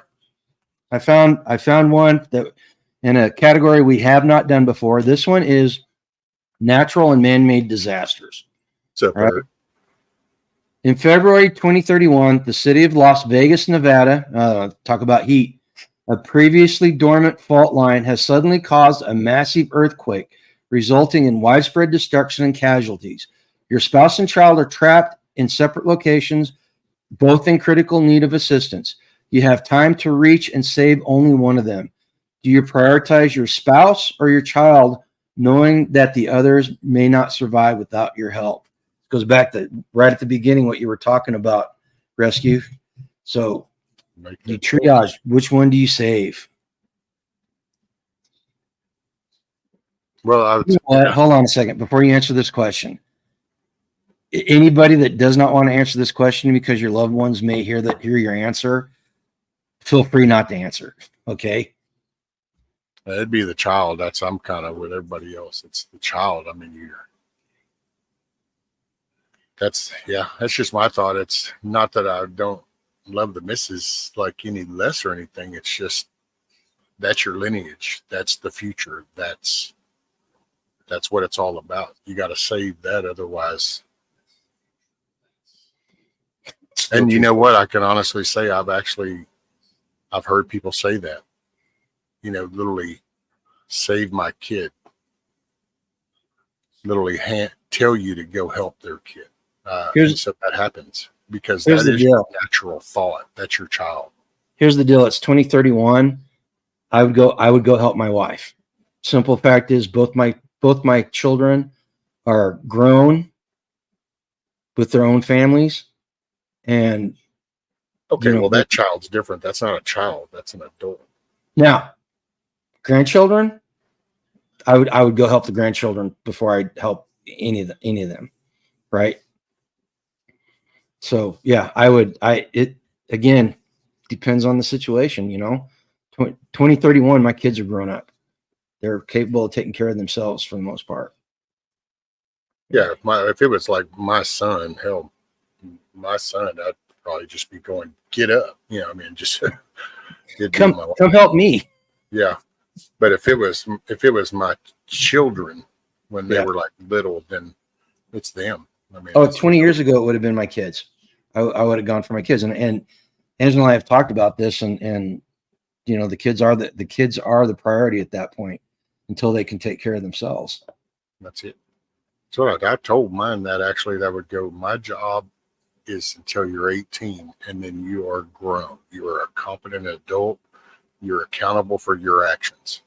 That's when you stepped into the adult world. You are now accountable for your actions.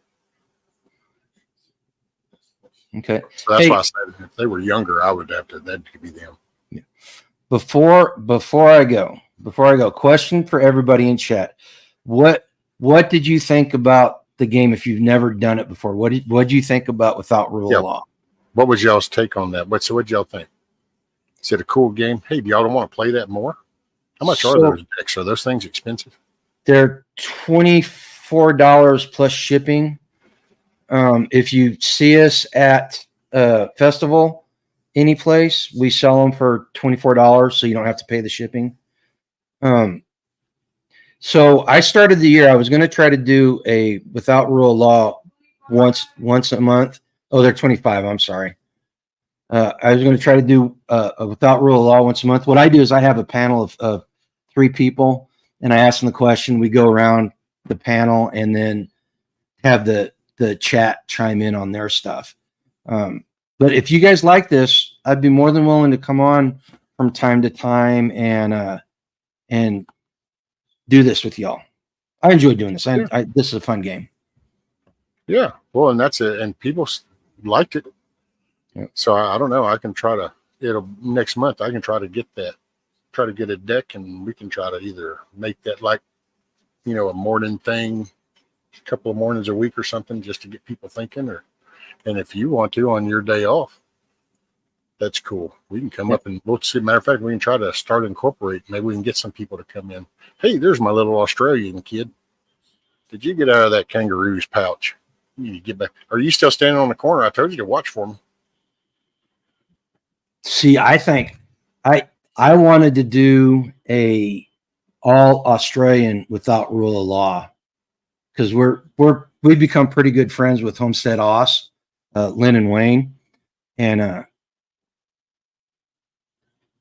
they talk to the people in their prepper community, and their government is leaning on them so hard and like very oppressive. They did not want it. They did not want to come online and do it because they did not want their personal views or what they were thinking out there for their They- government to see. They get monitored. I got another for which rank 2000. He doesn't give a shit, but I do have another listener from down there, and that's Ricardo's always, he takes care of what he says because things are just monitored from down there. Yeah, I would love to do an Aussie version, just so I could hear what because they've been through the tyrannical government, the pandemic, and a couple of other things. They've been through it. They have lived it. They've got practical experience. Yeah, Mooseman says some of the questions need more options.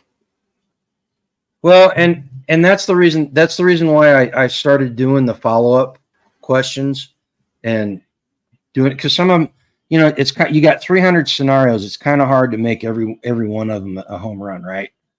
You know, and they took Well, it's a lot of general these- gist.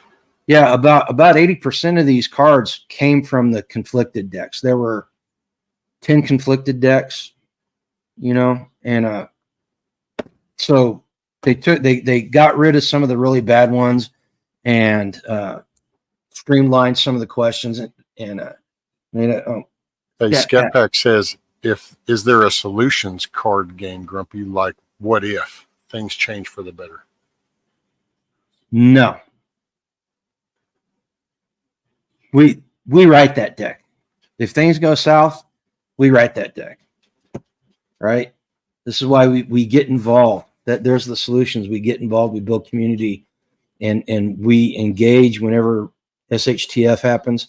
So Bug Out Bushido and I have had this discussion because he's the frame of mind that you wall yourself behind a safe fence and you keep the world at bay until all the craziness stops. See, right? But you can't hold them off. You know, you can't. I think there was an interview with you know who Shrek is? I forgot his last name. It's John, but it's his nickname Shrek, the sheriff of Baghdad. Yeah. I was watching an interview and he actually summed it up because he was actually talking about is it Tora Bora?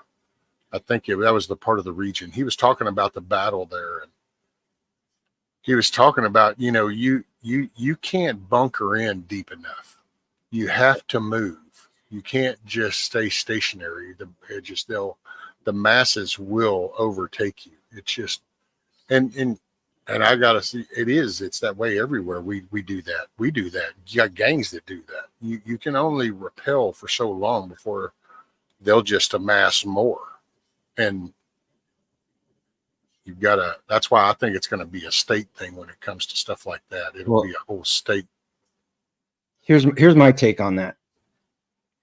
If you wall yourself up behind a gate and you keep everybody at bay until the craziness goes away, you are abdicating your ability to influence what goes on in your location.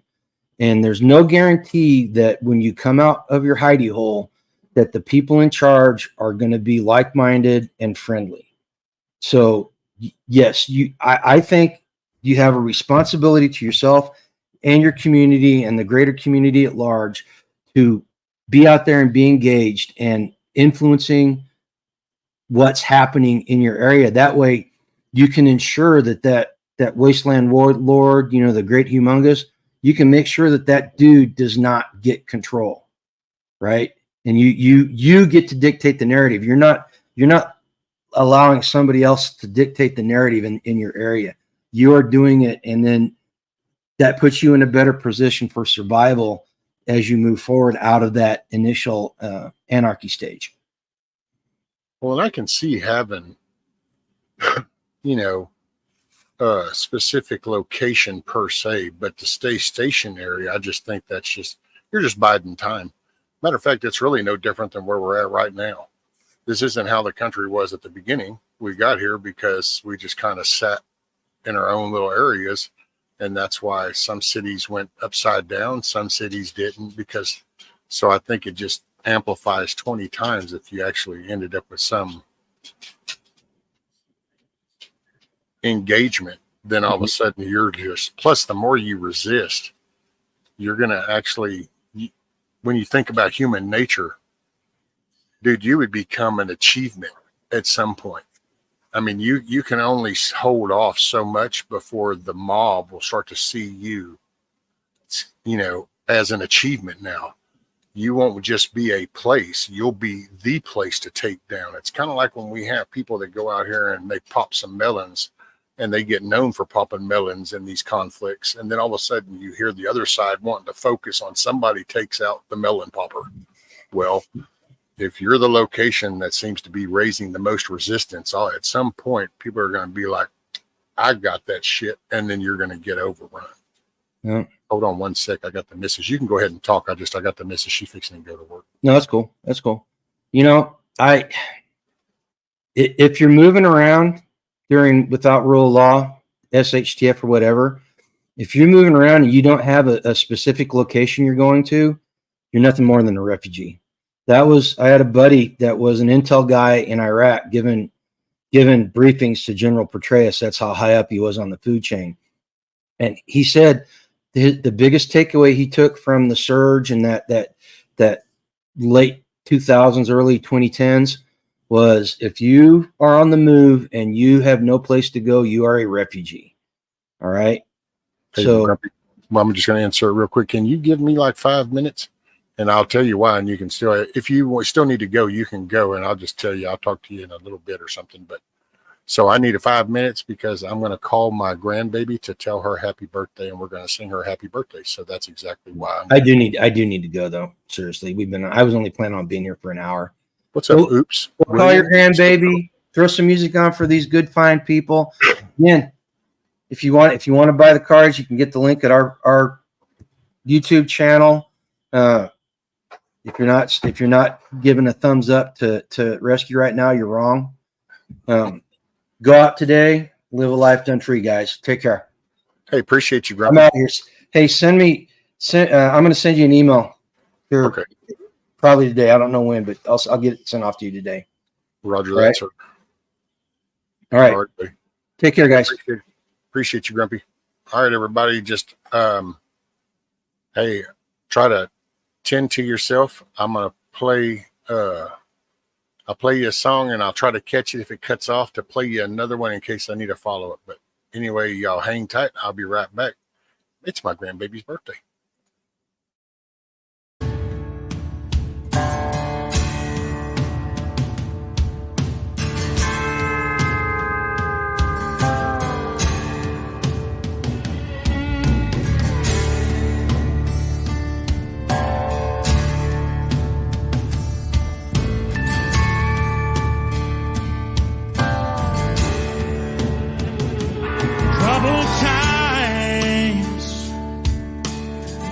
I'm afraid the better days that we've seen have done passed us by.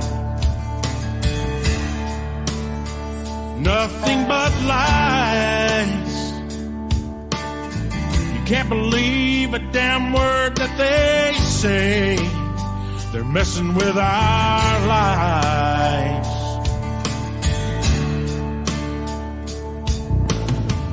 News on the TV, nothing but negativity, just poison to the soul. What's right is wrong, what's wrong is right. They challenge God's word with all their might. I can't help but wonder, where's this country gone? Lunatics and politics, about enough to make you sick. It's corruption to the bone.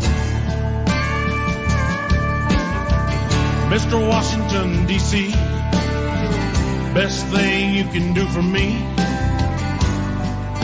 is leave me the hell alone. Hey, I'm just a good old boy, raising hell and making noise.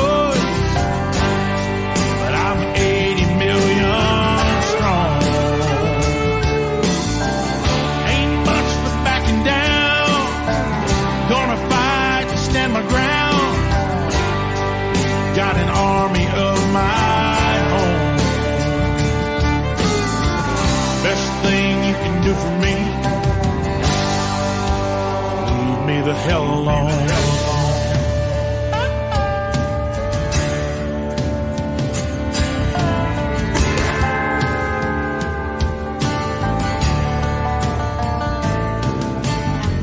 Declaring war on Donald Trump with their bullshit stories that they're making up.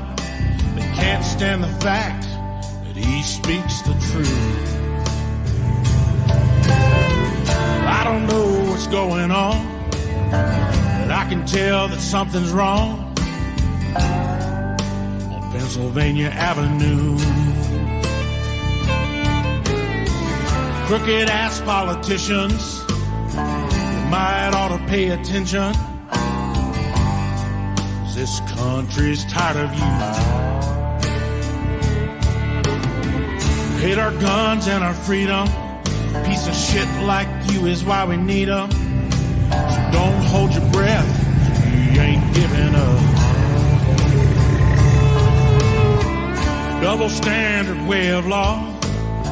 It's good for them, it's bad for y'all. Change all the rules, make them up as you go. Mr. Washington, D.C., best thing you can do for me is leave me the hell alone. Hey, we're just a good old boys, raising hell and making noise. We're 80 million strong. Ain't much for backing down. We're gonna fight. Stand our ground. Got an army of our own. Best thing you can do for me is leave me the hell alone. Oh, here we go.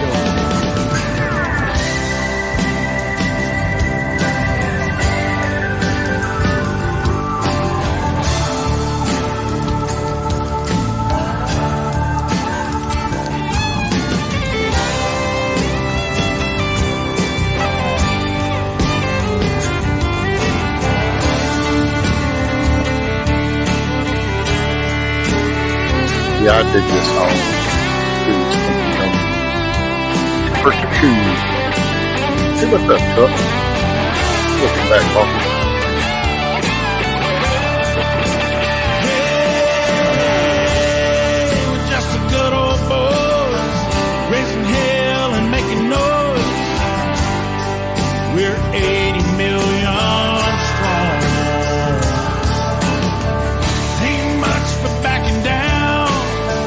Gonna fight and stand our ground. Got an army of our own. Best thing you can do for me is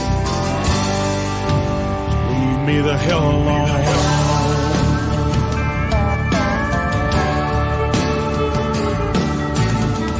Best thing you can do for you is leave this country alone.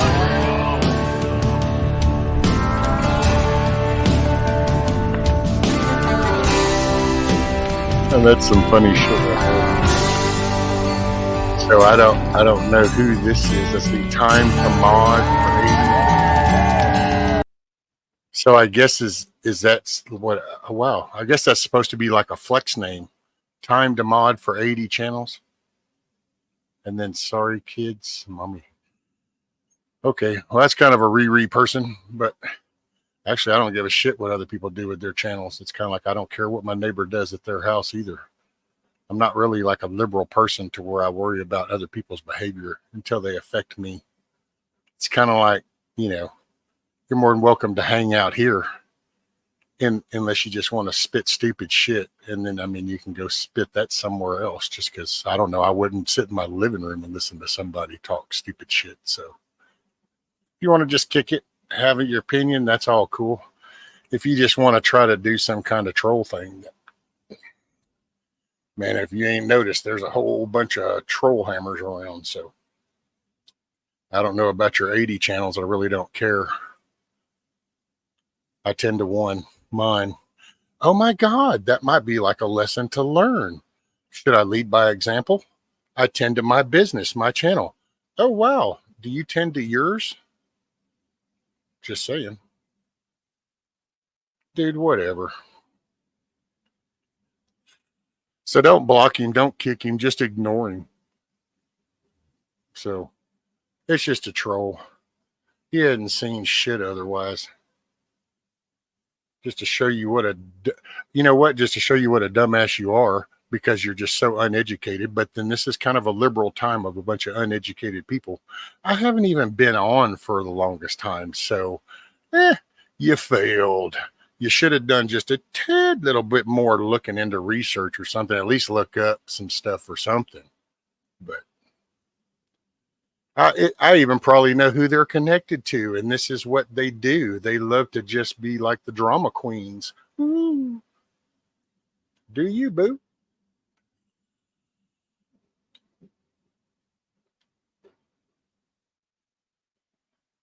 So, yeah, anyway, I didn't get to sing happy birthday to her. She was still asleep. Ain't that some shiznit? So, have to try again at lunch.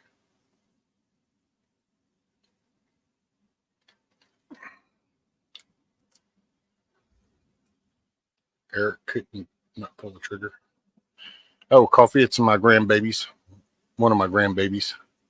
Her birthday. We were going to call her this morning to tell her happy birthday. But when we called, she was still asleep. So.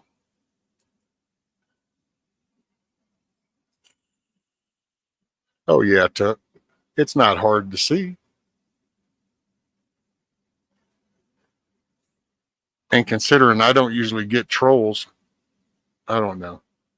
Anybody that wanted to think it through, you'd be able to see it.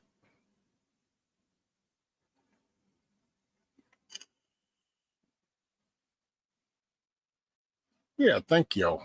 Yep. She's getting big as a minute. Oh, no worries, Savage. And you don't have to block him, so hopefully nobody blocked him or booted him or nothing. Just let him do his thing.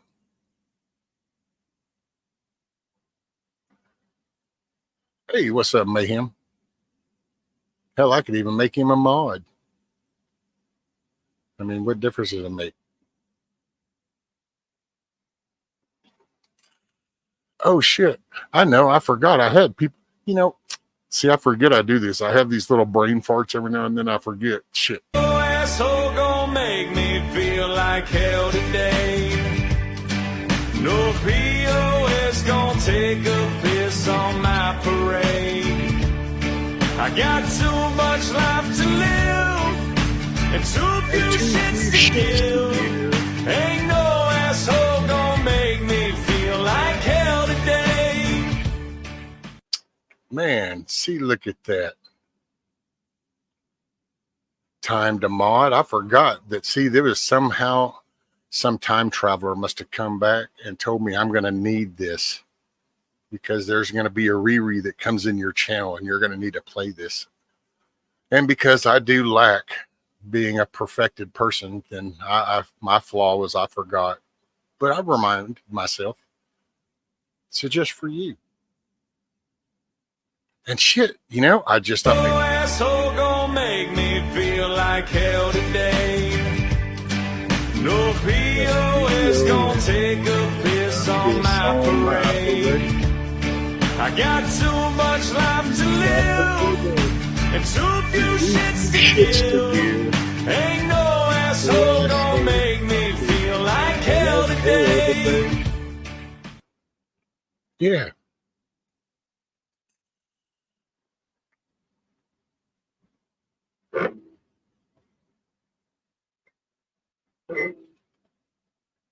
So what's up, Mayhem? Where are you at? Where are you headed? Right, Coffee. He's not even dedicated to trolling.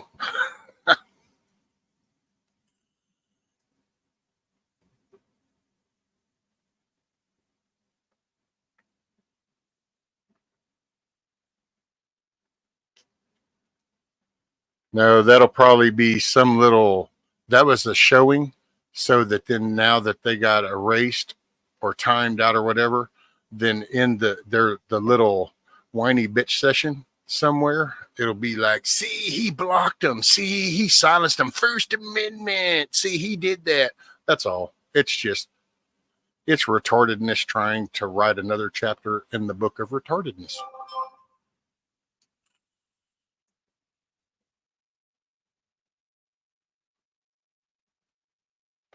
Coming into Joplin, Missouri. Man, my son went up into Ohio to work on a CNC machine. Y'all remember the other day, anybody that was listening, and I got the phone call. Hey, what's up, Moon? And when they were coming back yesterday, they decided to stop in Memphis and go in the Bass Pro Shop in the Pyramid.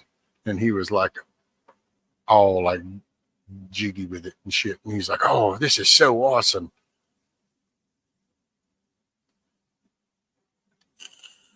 Oh, is Rabbit leaving? All right, y'all behave now. Got to get some shit done. Adios. Hey, later, Rabbit. Make it a good day, buddy. Appreciate you. Man, as soon as he told me where he was at, and I'm like, wait a minute, y'all stopped in Memphis? And he's like, yeah. And I go, okay, so is that the only place you're stopping? He's like, yeah. And I go, okay, well, don't stay after dark.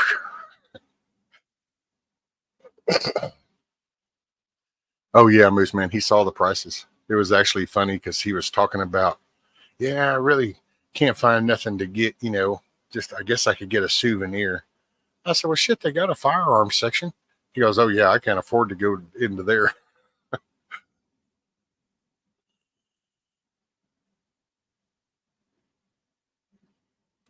I think he got me a coffee cup.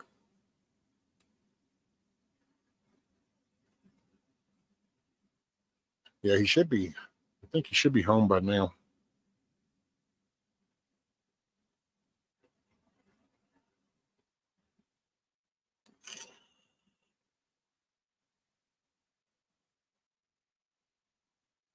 Bag of jerky.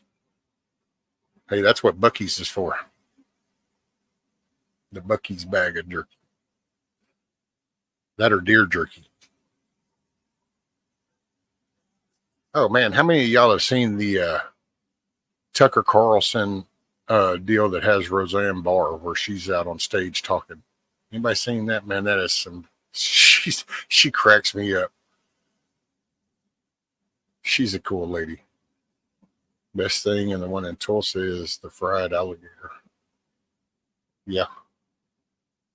Rescue Zach sang last night on my live stream. It was on. Hey, that is awesome. Cool deal, man. Oh, Zach. I'm glad he's doing good.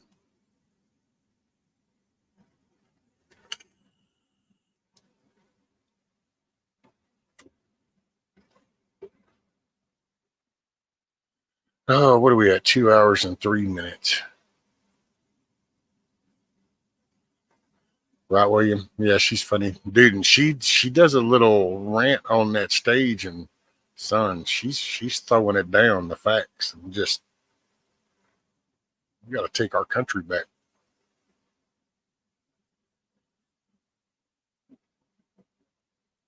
You shouldn't be in Top Chat, Coffee.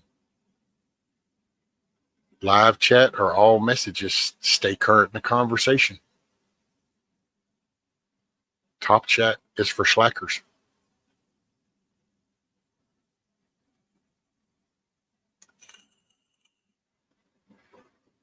And see, you know why Top Chat is for slackers? Because, see, Top Chat pops up when you bounce. And so if you're going to bounce, then you need to at least add another notch to the skill level to remember when you bounce that you got to go up and click the all messages or live chat. Oh, thank you, Simply Tony.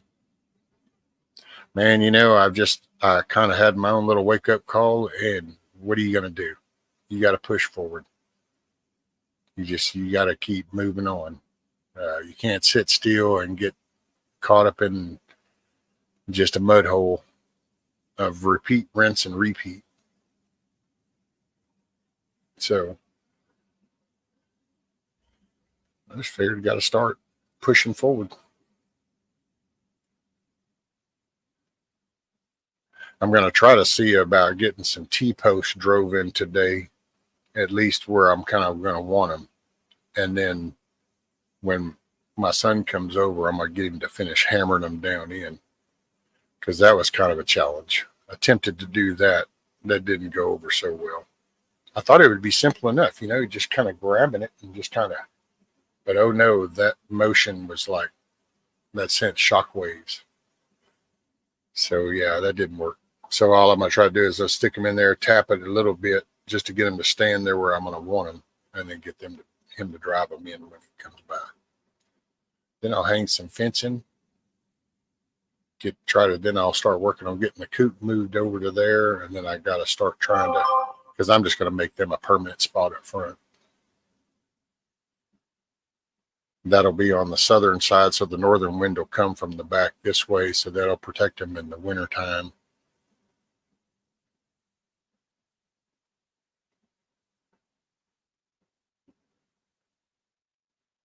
Just got my little series of things. Got to get the coop moved and set up, get the flagpoles done up, and then got to get this mowed around here, and then start moving them blocks around to this corner back here. And then I'm at least just try to brace this corner up. And I think old Mayhem's coming down,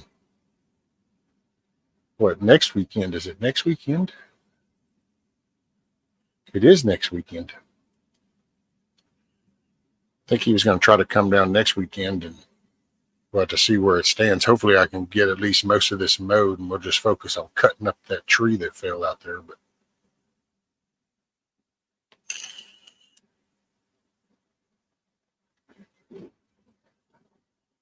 winterizing the coops for winter must happen soon for me. Yeah, because we're rolling up on that time.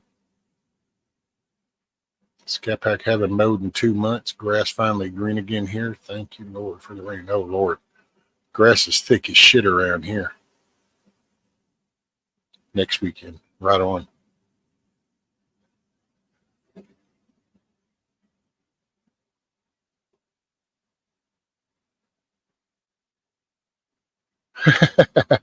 Look, he came back. The troll came back. Oh, asshole gonna make me feel like hell today. No POS gonna take a piss on my parade. I got too much life to live and too few shits to give. Ain't no asshole gonna make me feel like hell today.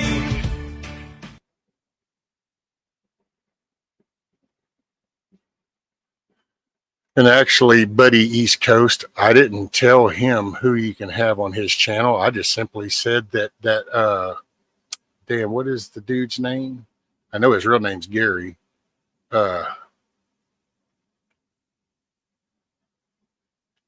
Shit. I didn't even retain it because that's how important it was to me.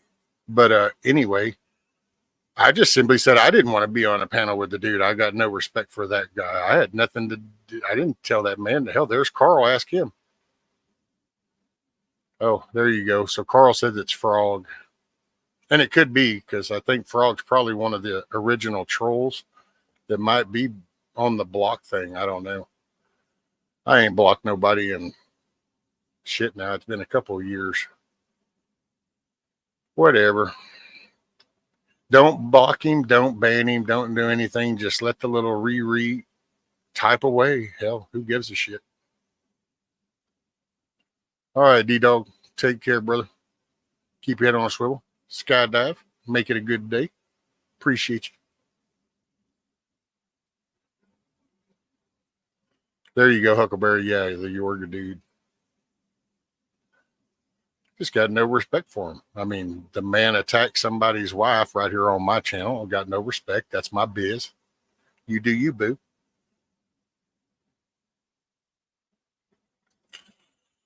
I love how you like to call me a liar when the man who owns the channel even told you himself. But see, this is what little Riri's do. You don't care about the truth or anything.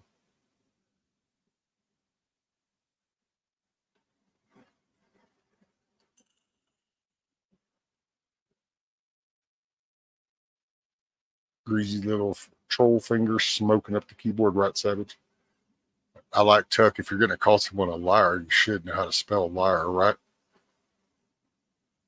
Bless his little heart, Tony. Okay, so here's where this does work. Just so we're clear how this works. Now that you have crossed a line, see, since you've crossed a line and commenced to attacking somebody that's in my circle, then this is where I do what the fuck I do, because I protect the people in my fucking circle. So if you're going to come in here and lash out, then you can kiss my little happy ass, you little fucking prick.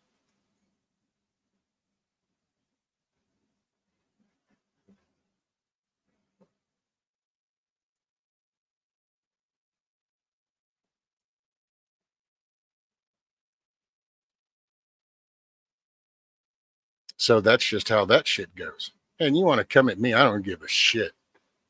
You ain't going to call me nothing, say nothing that ain't been said a dozen times over in 60 fucking years. But I won't stand by and listen to nobody attack anybody within my circle. That's just not how that works.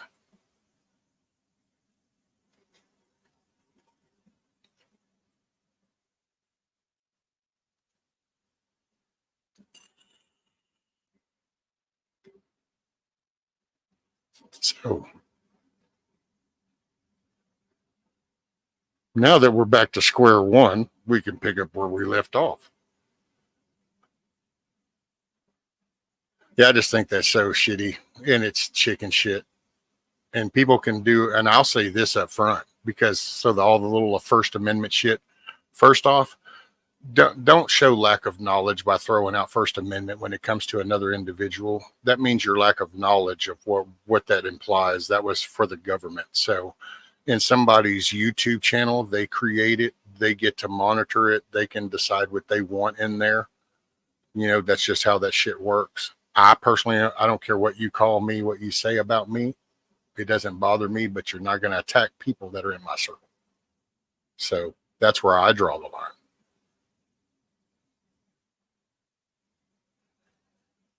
Hey, what's up? Covered by CQ. Across the pond. Hope all is well over there.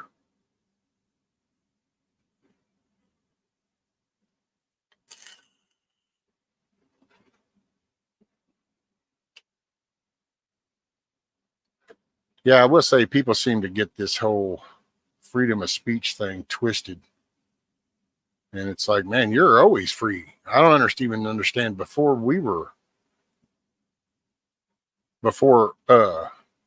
America was even created, you always had the freedom to say anything. You just weren't free from the consequences. And so, you know, but everybody's got their line, man. I got mine. It's just me. Take it, leave it, go bitch about it. I don't care. All good. My friend finished my cancer treatment, got the all clear. Hell yeah. F cancer, man. F cancer. Kick that shit. That's awesome, man. That is so cool.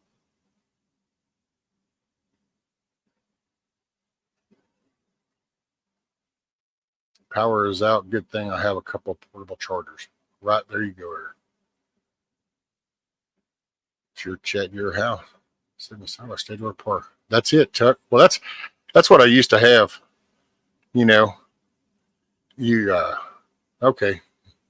Don't nobody else do this. I'll tend to shit myself.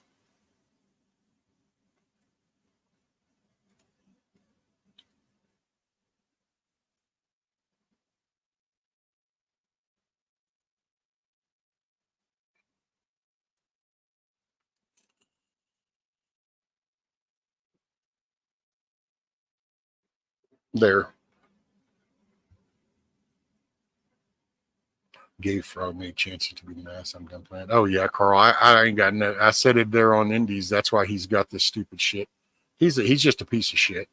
And there's people out there. Hell, this isn't really shock and awe. It's just that the digital world and this platform brings out more, because you can't just go through the screen, you know. If you could hold them accountable, you would find that the stupid remarks would then tone down. If nothing else, man, it gives them something to do. So I feel like I'm still helping the community.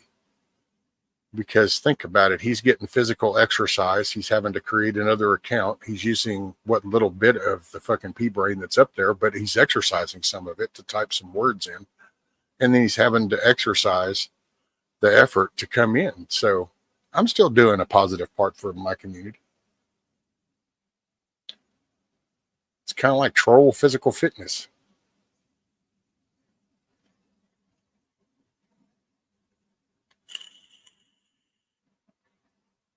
Mayhem, I always say you can mess with me, I'll let karma deal with you. Mess with my family, and I become karma.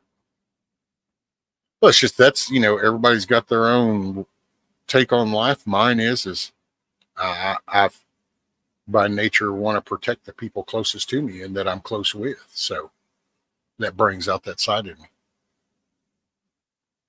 Chuck says, I have no life. No life. The most exciting thing I do is play with my kitten. This troll has even less of a life than I do. Tell me I can change accounts and come back and troll.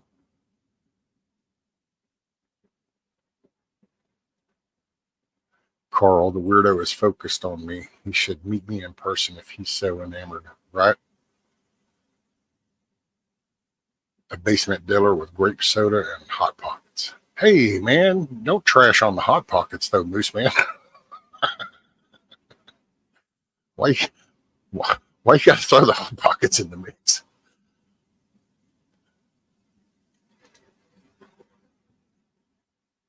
Yeah, there you go. I could see the troll being the, you know, he's the kid on that commercial who's on the computer that then opens the flip phone to tell grandma that he needs another grape soda.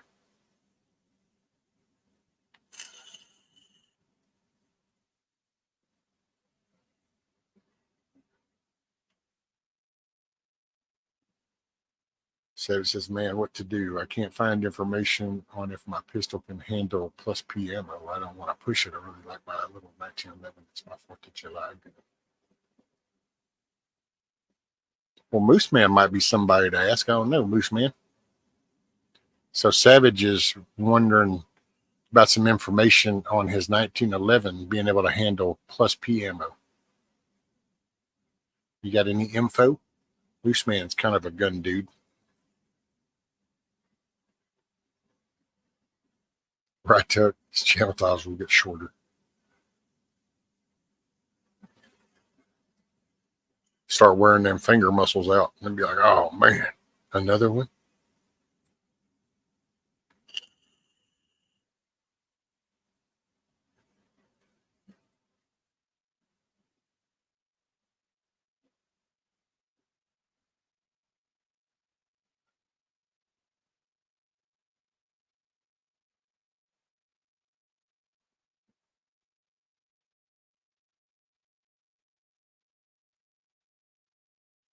Not a good idea to shoot plus P.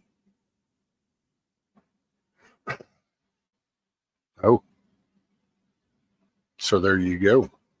That would not be a good idea.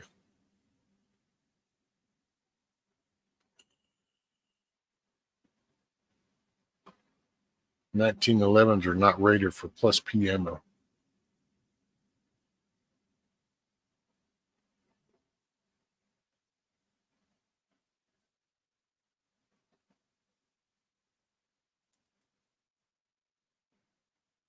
Yeah, the sun's coming up.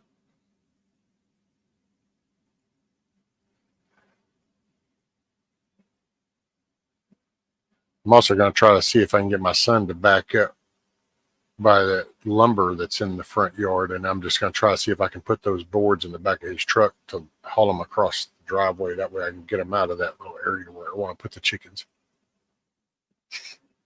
Matter of fact, I might even see what he's doing today.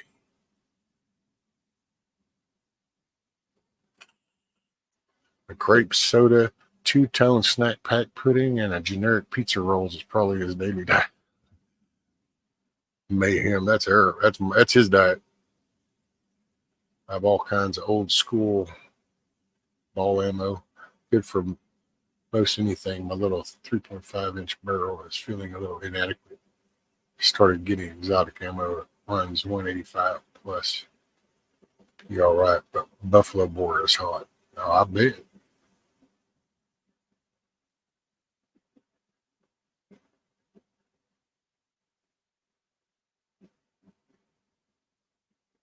Skipback, I love grape soda. Man, I was never a big fan. I mean, it was okay. When I was a little kid, the grape Kool-Aid, grape soda was okay, but I don't know. I guess once I got exposed to like the Fanta orange and stuff like that, it just grape didn't have the same cool factor no more. Not knocking it. It's, it's here because people like it. Who says savagely? I also avoid steel cased ammo.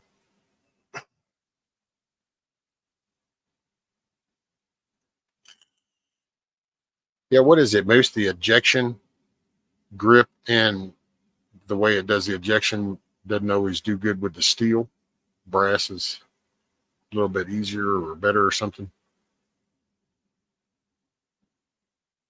Grape Kool-Aid is much tastier than grape soda. Is it tastier or just sweeter because you put more sugar in the grape Kool-Aid? I mean, let's get real. You do grape Kool-Aid, you add the 2 cups of sugar. When you get the grape soda, they already added some sugar. You don't get to add the 2 cups. 1911s have thin barrels and extractors.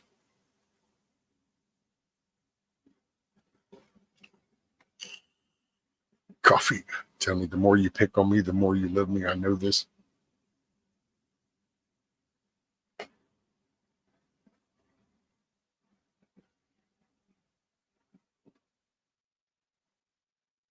Hey, they say you only pick on the ones you love.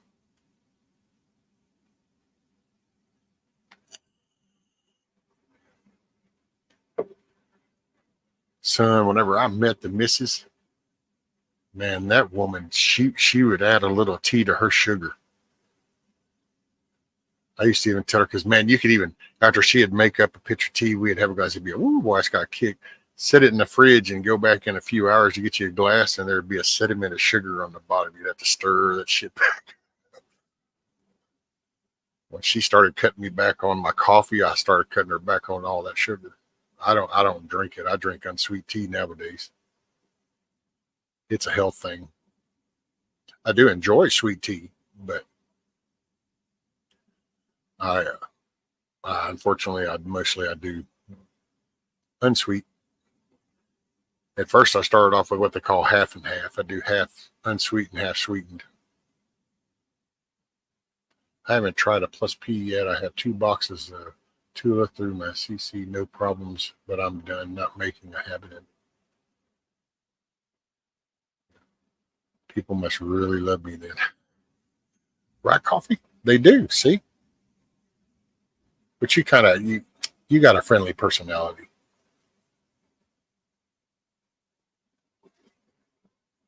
This man, I'm running a 3.5-inch bull taco barrel in an RIA in 1911 CS or A1 CS, short, super fat little barrel.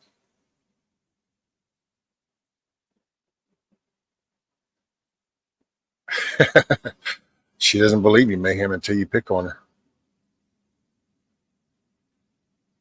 Sugar is cancer food, right? Excuse me. I should have muted. Totally missed that one.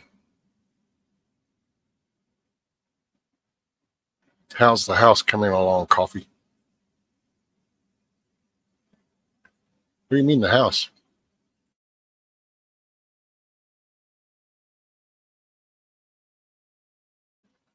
I caught that one. So do y'all got you a house, coffee? Or are you just like working on where you're at? And thank y'all. Just plain unsweet and iced tea is the best. Fine. That's on if it's made right, Eric. And yes, Scat Pack, actually, I'm gonna think about trying to plant some sugar some cane sugar.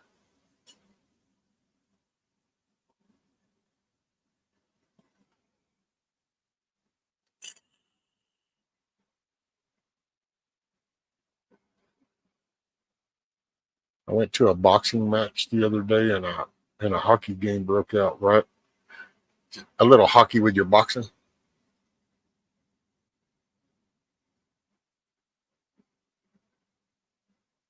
Gonna beat a dead horse. A little main thought. Why would anyone care what a completely anonymous troll would say anyways? I actually know enough about who I hang with for their opinions to matter. Right, Carl? Somebody just comes into a channel, ain't been seen before, which if it's Frog, yeah, he's been around, but you're coming in with a name nobody's seen, but just somehow your opinion's supposed to matter.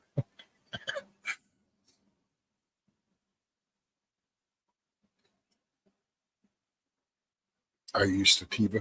Don't know if it's any better. Yeah, I use that if I do want something sweet. I use that too. And then coffee says house. I'm confused. Thanks, man. I like the Norma MHP ammo and then there in 45 ACP monolithic hollow point. Oops. What's up, Oops? Squeeze the lemons and make lemonade. That's it. When life hands you lemons, make lemonade.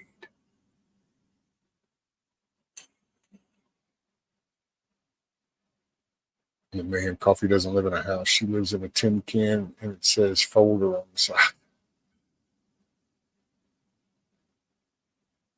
Oh, no. Somebody did just get a place, though. Okay, I know what you're talking about, Scat Pack, I think. Who was it that just... Oh, man. Yeah, who was that? Was that Blue? I think that was Blue Butterfly.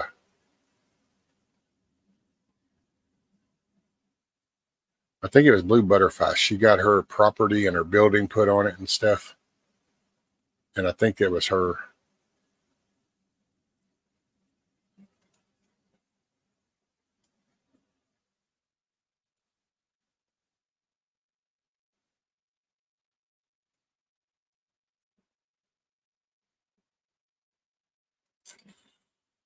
I'm using honey, but it's sugar too. Yeah, but it's natural, William. So I think that's a little bit better. It doesn't have the same, because it's not that the sugar is bad as it is the way they process the sugar and the bleaching of it. And it's the processing of that sugar is what makes that bad. Because natural sugar, I don't think is bad, which it's like anything else. It was created, and if we do it and eat it and consume it in moderation, then, moderation being the key.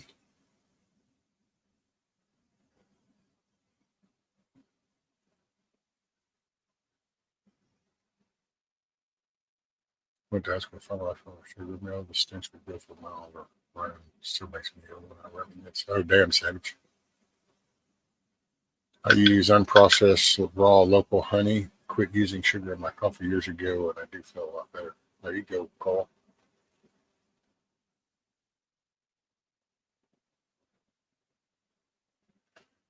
Well, Mayhem, what Carl was saying is, I guess he thinks that's Frog. Apparently, Carl's been having things with Frog, so I guess Frog is showing his useless opinion.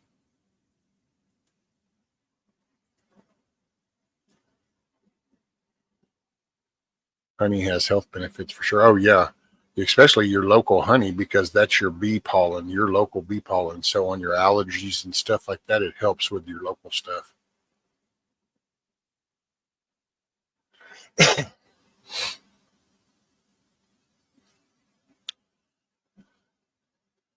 Circuits very badly. White sugar is bleached. Yep. Right, Chuck, getting a little longer intervals.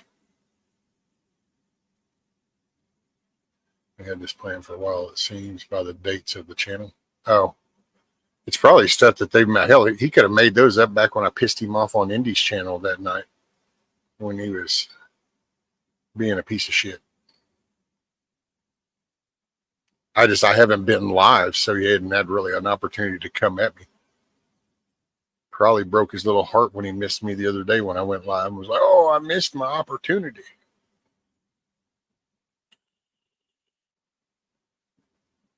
Savage says, as a prepper, low industrial capability, honey would be my best long-term solution. Yep.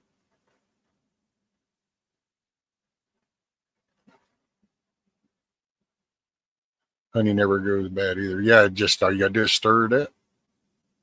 And it's cool because around it, that's just one of them cool little quirks for me around here because, you know, y'all know Rudy, my dog.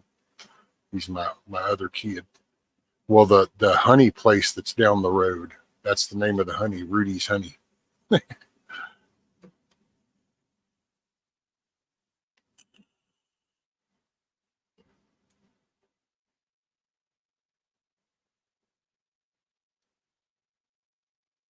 He has a heart on for me punks often, dude.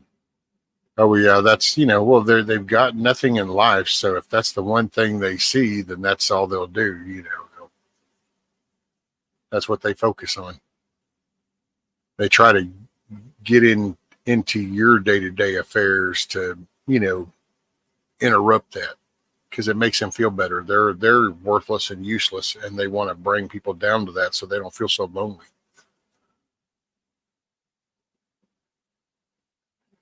It's not a hard concept, especially or like if you have a group of people and you'll have somebody that's really kind of wanting some attention, but if other people are getting attention, then they'll cause a conflict amongst that because it's, you know, you can say jealousy, envious, whatever, but it's people. It's a society without a moral fabric and no accountability.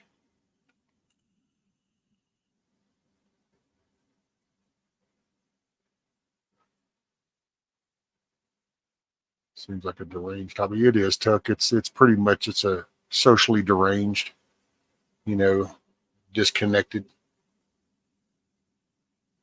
The bees gather local pollen and make a natural allergen shot with honey. That's it, Brian.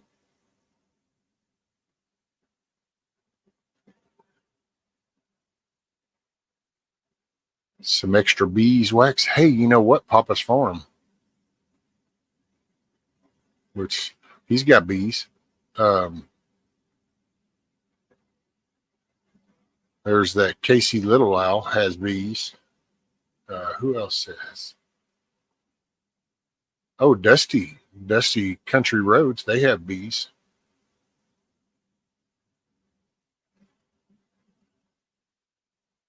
I doubt it's a hobby. Hoopers get paid to do that crap. Yeah, Savage, but I don't. Not this one. That's the frog dude. He's one of those useless flesh sacks that are put out here.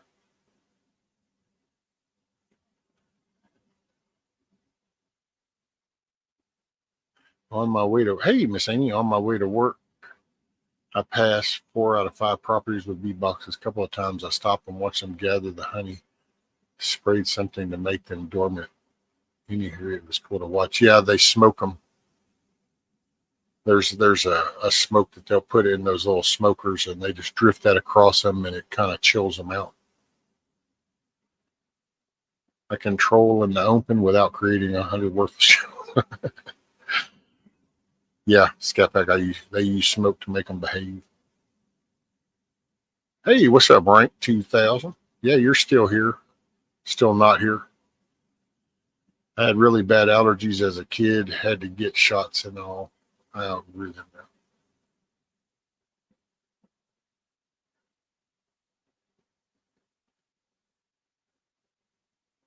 Trolls, I fart in their general direction. Right? Damn, where was that from? Damn. Oh, was that a Monty Python thing? What was that? No. I fart in your general direction. Damn. I remember the phrase now. I just don't remember from where. Savage says, I ordered bees once. They died fast, murdered by hornets out here. I kind of felt bad about that. Oh, damn. Williams buys local honey, $70 a gallon. Hell yeah. Over the last 4 years, 5 different people have told me they suspect him to be someone we know. His appearance on my panel at the least showed me otherwise.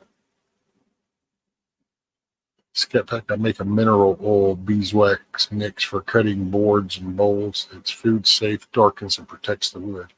Cool, there you go.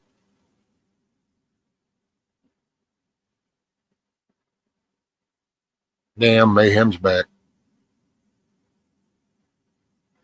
Love that, Eric. I bet it shines. It does. I bet that wax looks good, especially on the grain. Really brings the grain out. Okay, it was Monty Python.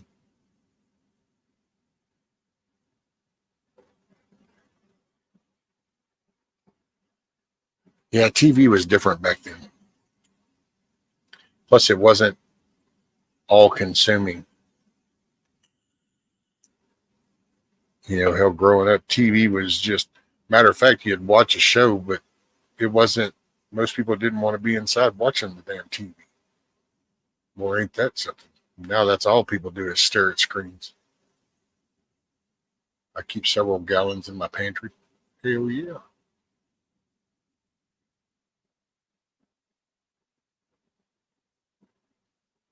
I have a lot of chainsawing, and I mean a lot. If I want to create an environment for bees, those are meant for less harsh climates. The sawdust.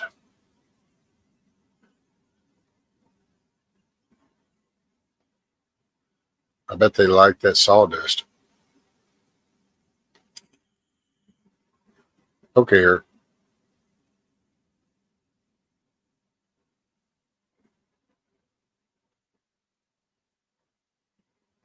Mm.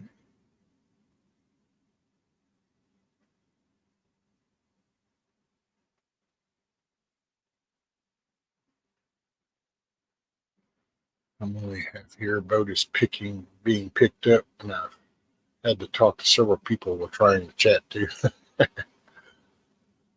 Well, that's okay, Carl. A half of you, a quarter of you, an eighth of you. Hey, at least there's still a little hint of Carl in the chat. Wolverines.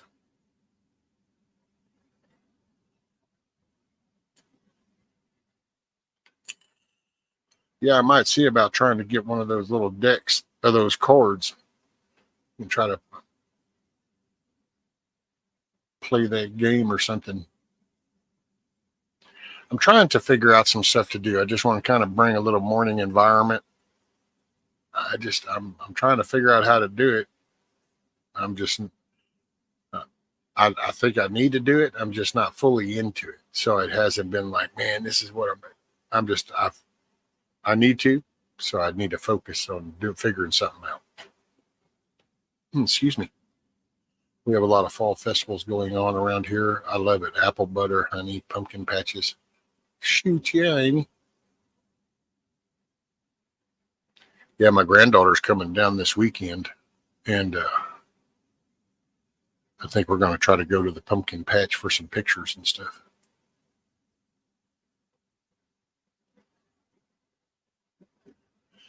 We had an apple festival here. Ooh, there you go. Rank, I hate that I don't have any friends. Not one that likes chess. What? Chess is pretty cool. I don't know how the whole digital online version of a chess match would go. That would be kind of weird, but never tried that. Got to make a phone call. Be back in a few. Roger that. Coffee.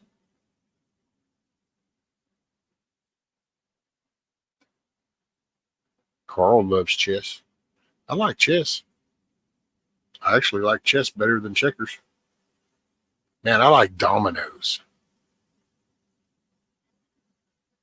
I like dominoes.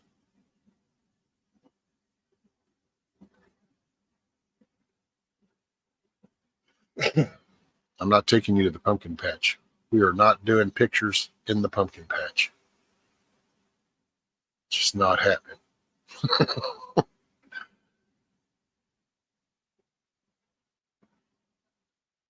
Frank says, okay, I have one friend who likes chess, Camel Carl.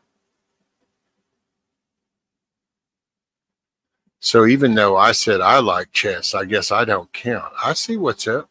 I see what's up.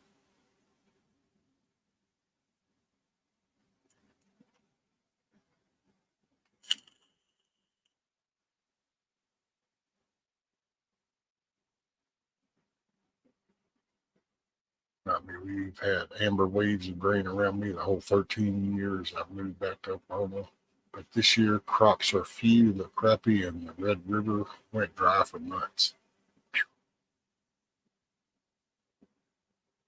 Mayhem, how rude. We would have a great time. And no, see, you might have a great time. There's no we. Dusty Country Roads, well, got to go, have to go to town, and I hate it, LOL. Make it a great day, everyone. Thanks, Risky. Really enjoy your lives later all. Hey, Big Dusty, Little Dusty, y'all make it a good day. Be safe. Keep your head on a swivel. I appreciate y'all.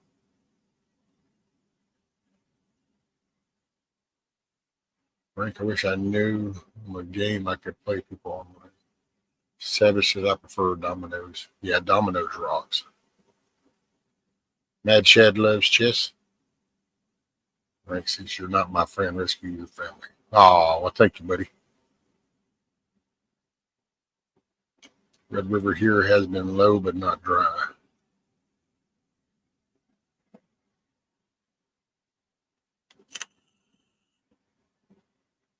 The Red River just came back to a trickling brook.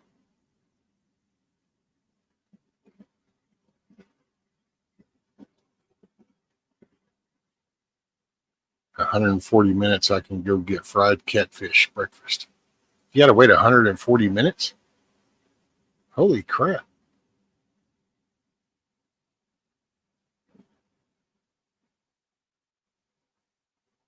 That's lunchtime. Hell, you can go up here to Charlie's and you can get a catfish breakfast for 4 o'clock in the morning if that's what you want. And it'll actually be catfish from right down, just miles down the road in the damn Trinity River.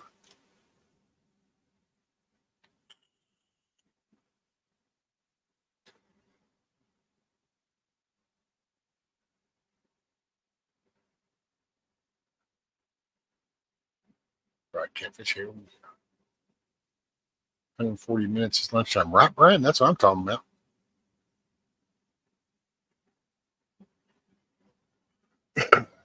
Excuse me. Camel Carl, get WGT golf and look for a connect. I play the Tiger Woods golf. Me and a buddy of mine. Sometimes on his days off, sit here and I drink coffee. We play golf in the mornings. I'd have fun and say we include everyone, so we'd have fun. Welcome back, KP Heaton. Hey, did y'all get any of that storm, KP? Did the edges of it get to you guys at all?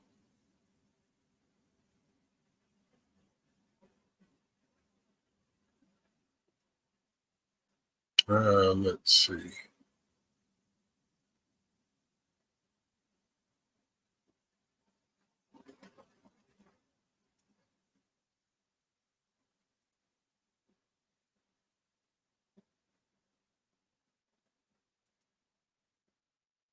Still nothing.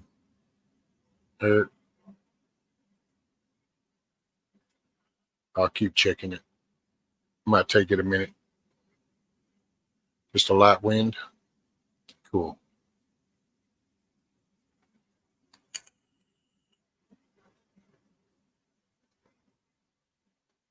Right, do you play better or do you think you play better? It's one and the same. You know, you're a legend in your own mind.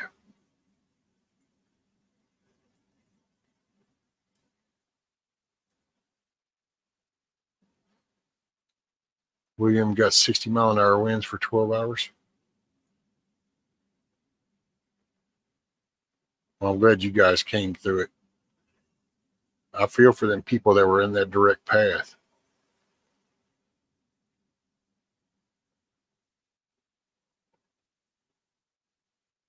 play better because I can see 2 holes. Just have to pick the right.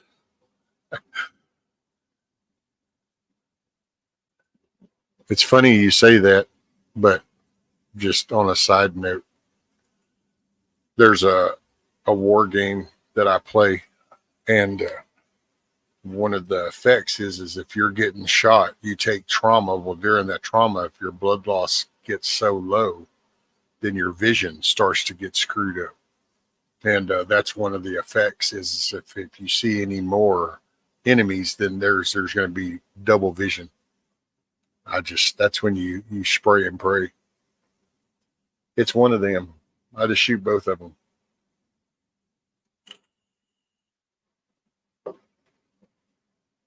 Living the dream, one nightmare at a time, right, KP? What's up, Tony? Morning. Yeah, Eric, I'll just keep checking.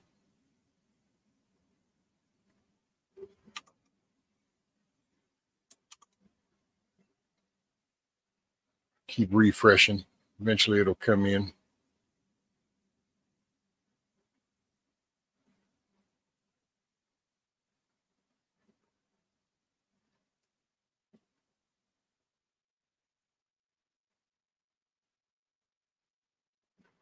Could have been worse.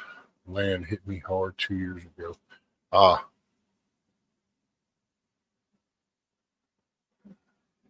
Blind fire.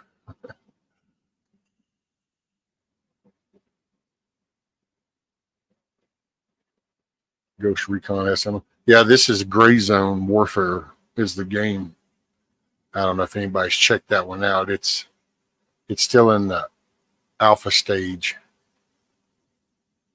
but it's got a pretty good little following. But it's Gray Zone Warfare. It's pretty cool. It's an extraction shooter type. So load your squad up on a little bird, fly out to an objective. Me and a buddy of mine do it, so I don't really run the squad things, just in tandem. Chess is one of the only games you don't have to rely on luck, dice, cards, or a spin. You make a mistake that you're doing. That's it, Carl.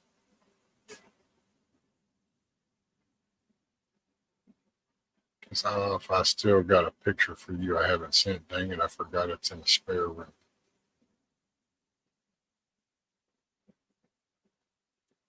Let me check again.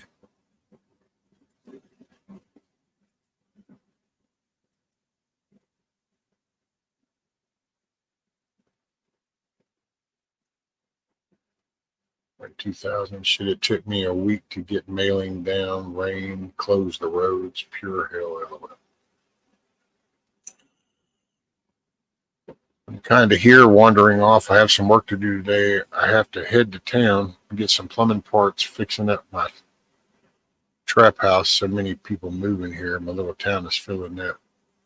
I know, man, it's kind of, and it's weird, isn't it, Savage? Because, you know, you see these people and it's like, see, are you moving here because you're wanting out of that, or are you moving here to cause that?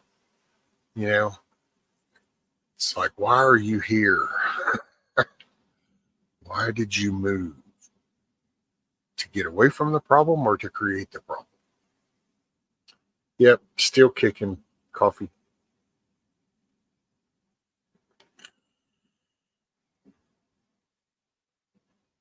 Hide your cats and dogs. You know, I tell you, they make that seem like it's so like, you know, dude, that happens. It's just that's their culture. That's their culture. That's what they do.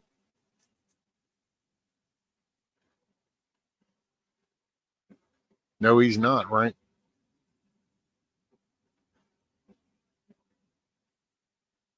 Trap house.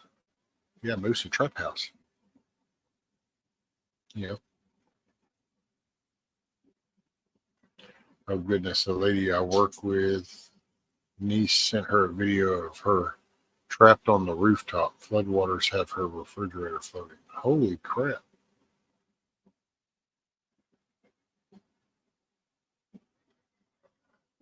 Right, William. Well, they use it for that too. Yeah. Hey man, it's the same thing as eating cancer. It really, for them, man, they seem, man, it's a cultural thing. So it's, this is where the assimilation thing in the old days used to come. See, you'd come into America, you'd get introduced into American foods, American culture. You would want to assimilate and adapt to that. But now, this is to hell with your American way of life. I'm bringing my way of life here. And that's what is like, yeah, that's oil and water. Amy says police told her to do what she's got to do. They were too busy.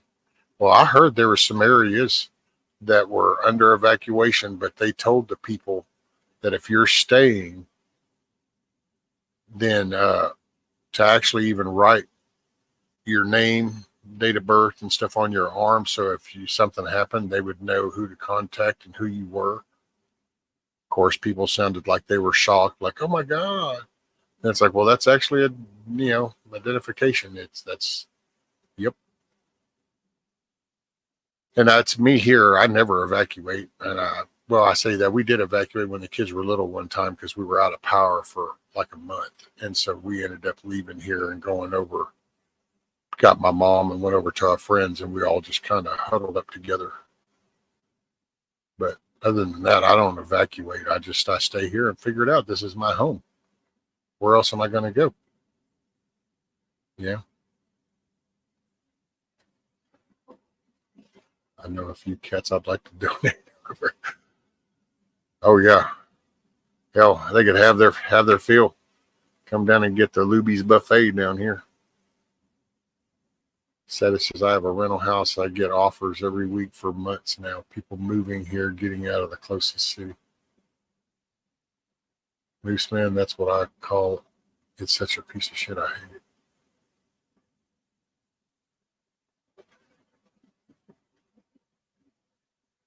Hey, Kim's Creation. Morning.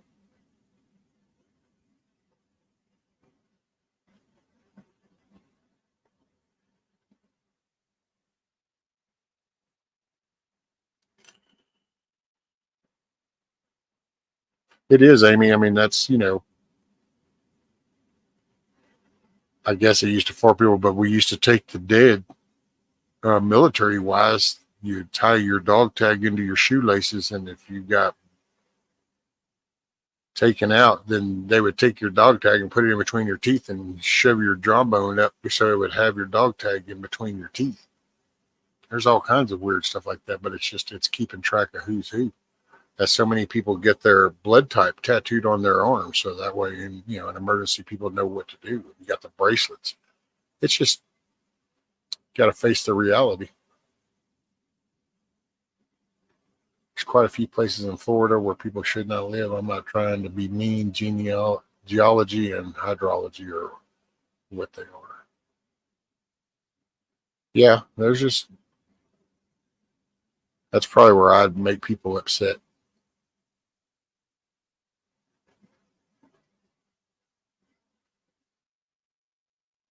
That'd be an awesome reality show. They've got a lot of them around here.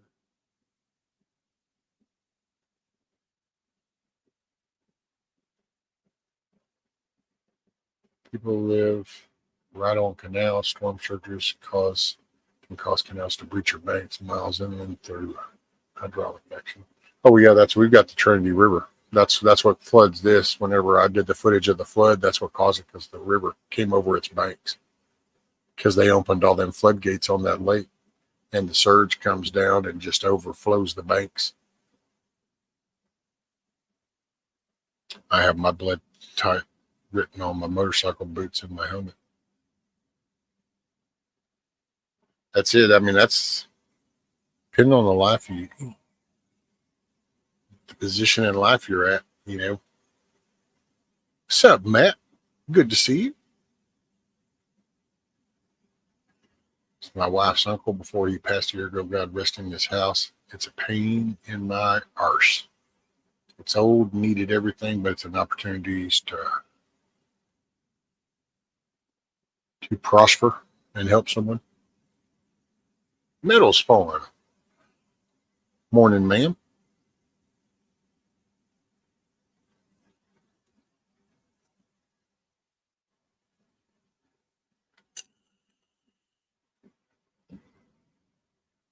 Brian says, I will be right back written on the back of my driver's license.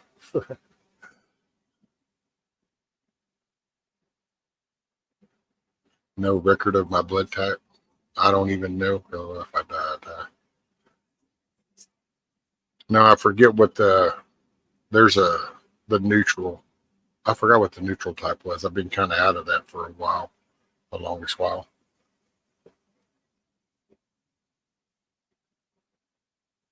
This man says, nice Savage, this place needs a lot of work too, but the cancer and surgery slowed my ability to do everything now. Right, please.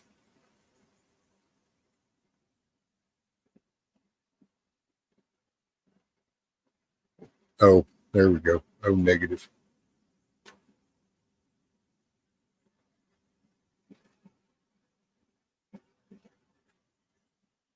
Tuck says, Metal Spawn saved, what was that? Biscuits?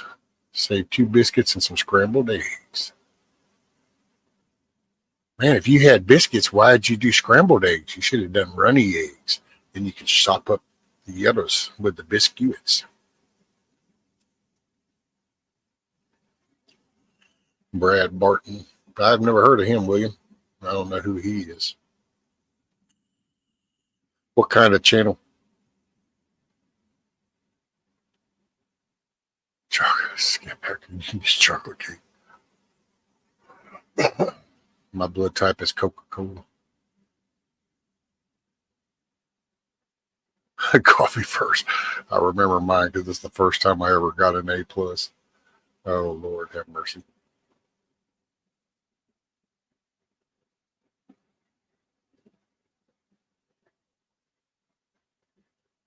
Google G6PD. Have no clue.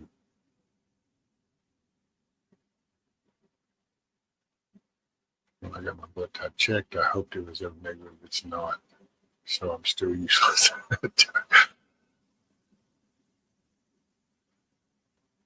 Mine's A negative. I can't remember sure. I checked when I was pregnant. Matt says AB positive, I believe, can take any time. Kim says, I remember him when he first came out. What a jerk. Nope.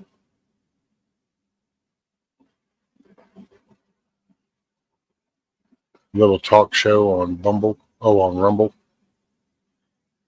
The Bumble Rumble.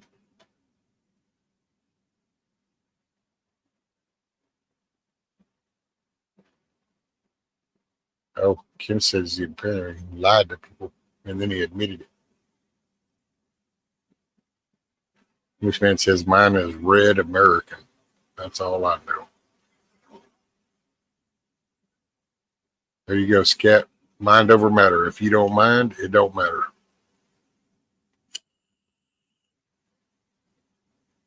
Everything is mind over matter.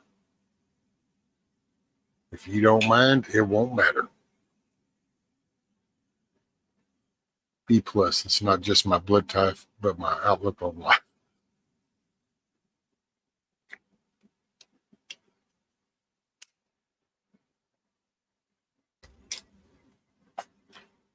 So I don't know the Barton guy. I don't go to Rumble too much, man. I'm just not a Rumble fan.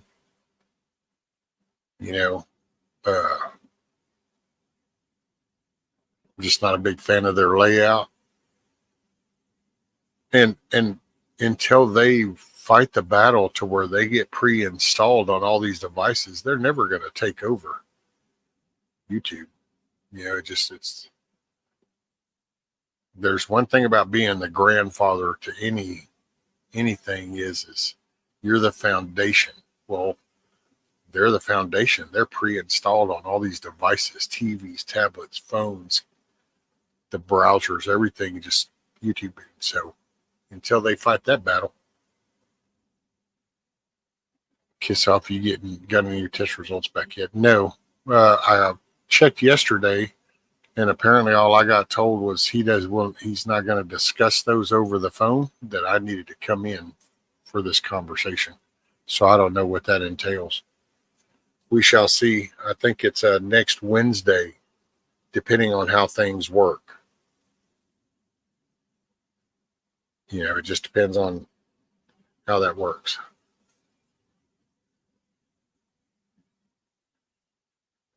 We'll see. I mean, whatever he says isn't going to change what tomorrow brings, because if I still wake up, it still is what it is. One thing I like about Rumble chats is you can reply to someone just by tapping their name. Oh, cool.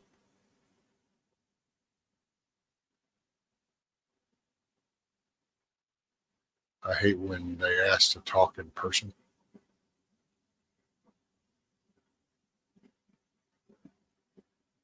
Test results, do they grade you from A to F?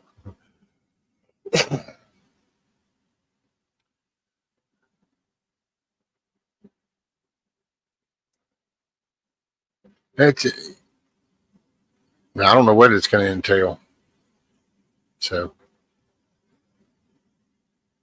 hopefully you can just tell me, yeah, we see this and this, and we see where that's probably the majority of the problem are coming from. That would be nice. And then I can go to a neurosurgeon and find one that wants to go in there and do a little hack and slash.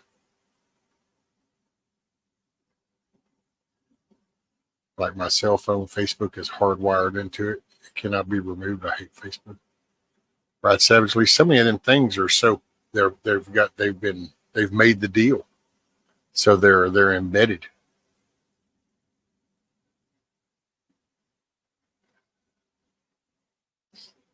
Part of the monopoly side of things. I'm one of these YouTubers since seen them come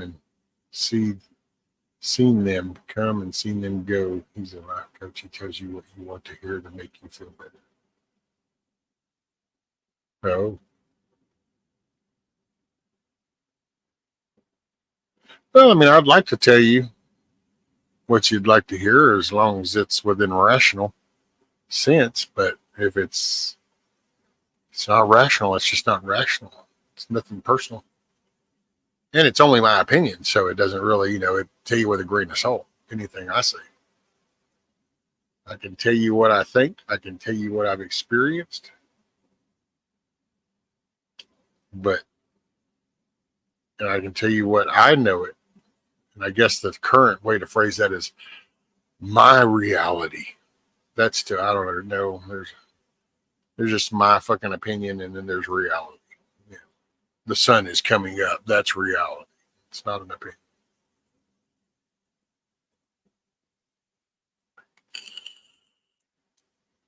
Actually, people are graded all over the place. Police, medical, insurance, all grade you. Please pray for my Aunt Sheila. She has lesions on her brain, and she's been weak and exhausted. Oh, damn, man. Thoughts and prayers, sir.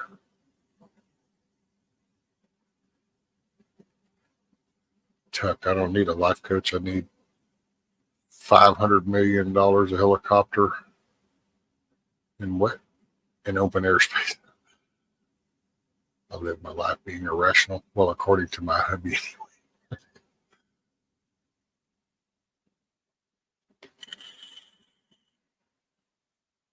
I still love the story of the drone being flown off the North Shore.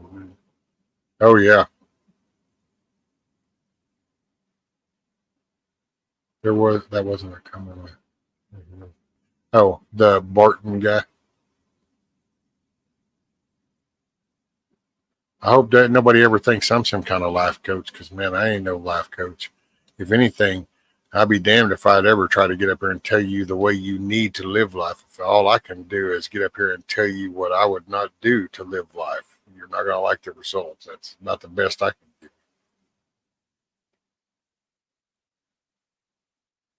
Love your stories. Oh, thanks, Ray.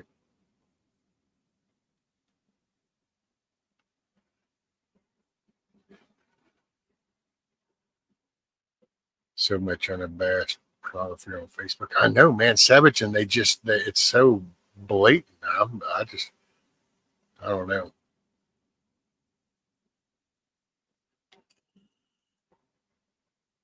I only watch YouTube mostly. I don't believe everything I hear. There you go, William, especially nowadays, because it's going to be intentional, especially the closer we get to this election shit. It's just more and more shit's going to be thrown out there. Okay, Coffee says, okay, going for a walk for my break. Make it a great day, or I'll be back about 20 minutes if you're still here. Right on, Coffee. Will be safe. Keep your head on a swivel. And if I don't see you, make it a good day. Right, Matt, that's me. I can tell you what doesn't work. Nope, still no email. You sure you did it right, Eric?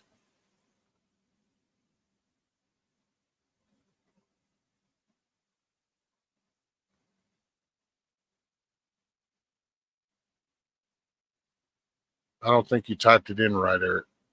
I think something went wrong. Matter of fact, let me go back. Here's my email. Make sure you did rescue right. Some people have a bad habit of misspelling it. They put the C before the S. Don't know. I guess everybody has dyslexic moments.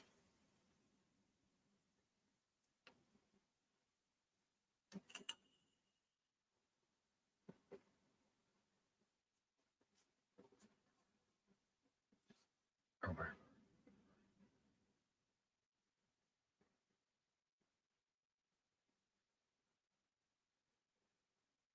Never take financial advice from me. I waste most of my money. But don't take it from me because I don't know. I don't know if there's something mentally wrong with me, but yeah. Somehow if I have extra money, I just see things, and it might be just tipping this person, or it might be just, I don't know. I buy something for the kids, or we just, yeah. I'm not a money person. I'm not a fan of the monetary system. I did the money thing during my dope days and shit, and I don't know. I really believe that that's why the book says that that's the love of money is the root of evil. And I think it's true. I think it's oh so true. Oh, wait, Eric, did we finally get some? Nope. Got the email from Grumpy.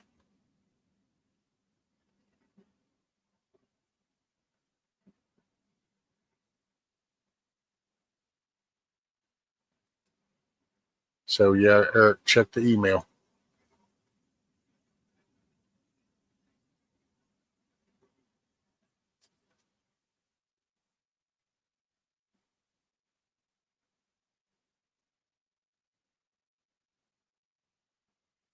I thought if it was on the internet, it's always true, right? They can't put it on. It's kind of like TV. You can't show it on TV if it's not true. You can't put it on the internet if it's not true.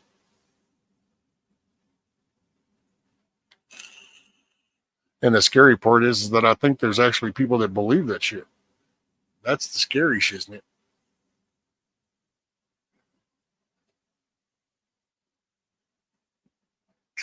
Excuse me.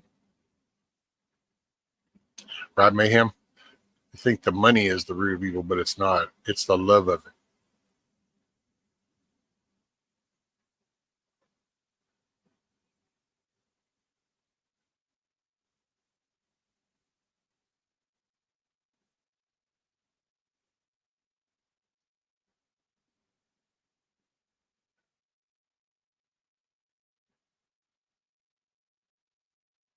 Metal spam. It's not the metal spam.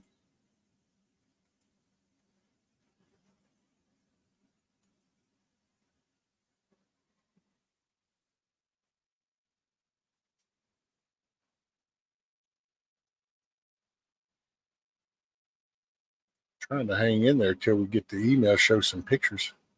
Eric always does some pretty cool work.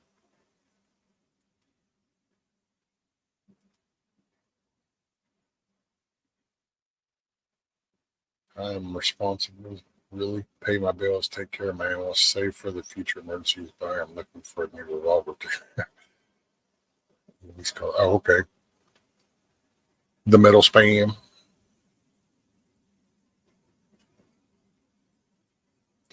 I think that we need the money to go about our days. I don't know. I get so frustrated because it used to just be the bigger businesses that were the greedy and, trying to overcharge. But now you see it across the board, even some small family-owned businesses, but all of a sudden the price of it, it's like, holy crap, man. It's like, well, and it's like, man, I don't want to have to pay your whole electric bill to get this. It just, so sometimes, I don't know, it's just that we keep chasing that dollar, man. But see, that's just not my thinking. That's why I guess I don't know, I guess that's why I live in a junk pile damn near. That's why my shit's falling apart.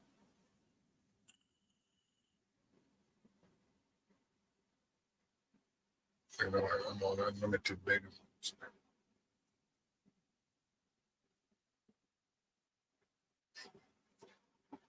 Spam socks.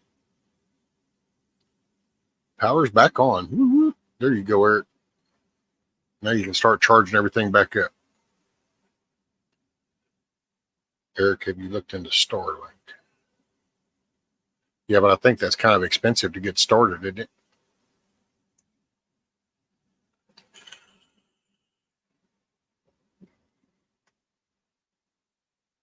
I think that the setup on those, I think, is kind of expensive. There's somebody else that was talking about Starlink, but it was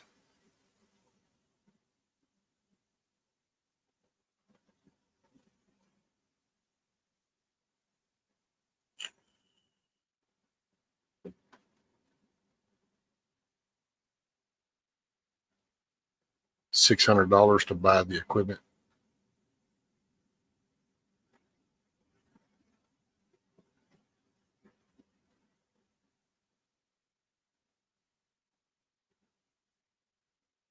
Owner just handed me a couple of hundos before you left and said, just don't want you to need anything. Oh, well, that don't happen. Oh, hell yeah, there you go, Carl.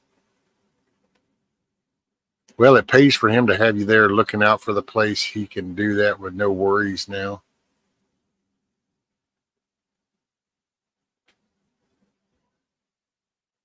Selling homegrown eggs for $4 a dozen. Shoot, yeah, there you go, Kim's. I think that's what, there's somebody around here that was selling them for that. I just give mine away, but the missus, we just take them to random people and she just goes, here's a dozen of eggs. I don't know, thank you. Don't want them to go to waste.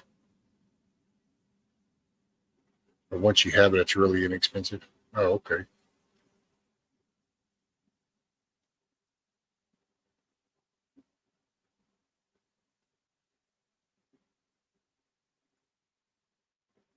Brakes went out. So what was what caused your brakes? Is it your main brake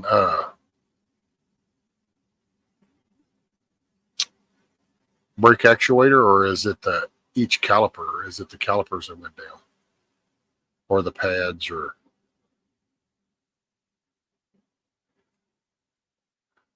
I did calculating on homegrown. Okay. My friend just bought my 2 dozen homegrown yesterday, so I have like 54 eggs right now.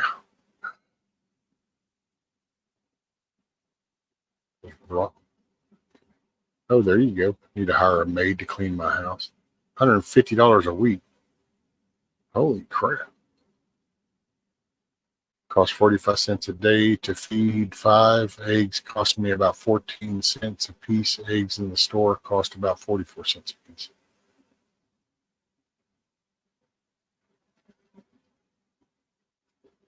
The master cylinder. There you go. Thanks, Oops. Just my brain had a skip. I knew it was in there somewhere. Ah, that's good math there, Kim's. I'm not knocking it. I'm not. Oh, give me just a minute. I'll be right back.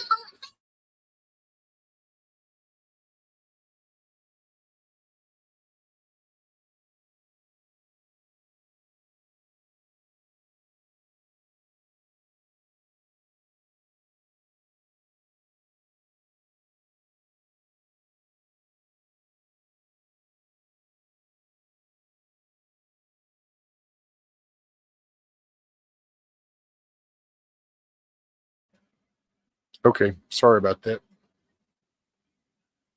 Come on, Eric. We need them pictures. Damn it. Let me refresh. Nope, still no pictures. Dang, damn it. I might have to show the pictures another time, Eric. I'm sorry.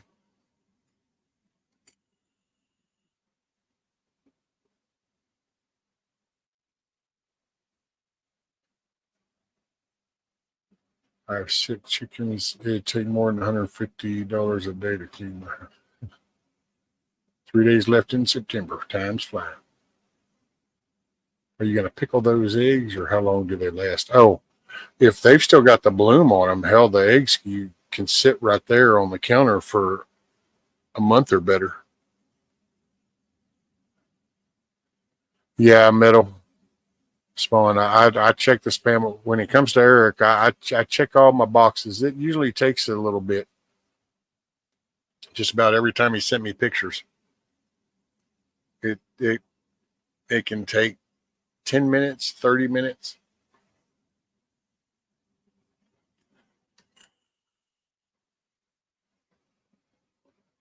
I think the crazy chicken I drew was better before.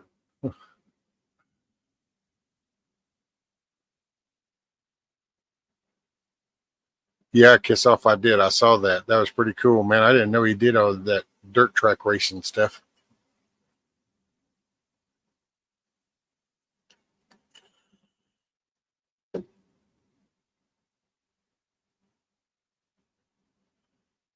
Metal Spawn. It's just one of them things. An email. It's nothing quick about it. Oh, Eric.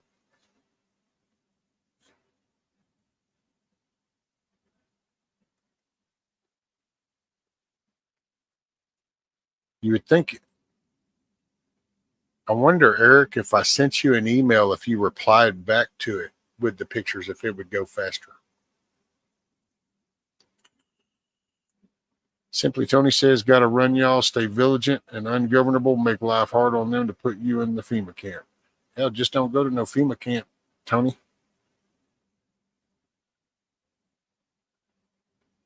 Come out of her, my people, as the book says.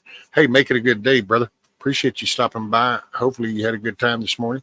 Hopefully everybody had a good time this morning. It was a good little show this morning. That little card game was pretty cool.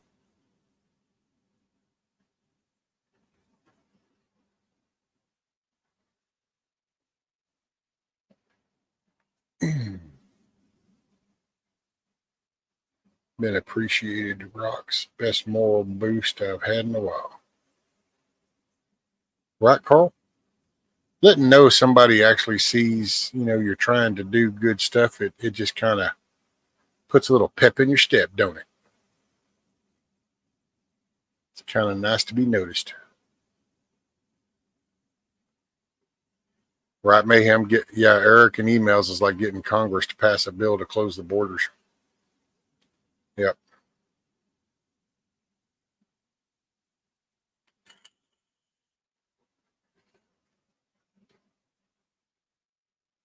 I buy a bag of speckled jelly bean eggs, and they last for a year. Savage, I think Savage show today. Hey, right on. Thank you, Savage. Trolls were entertaining. Yeah, that was an unscheduled bonus.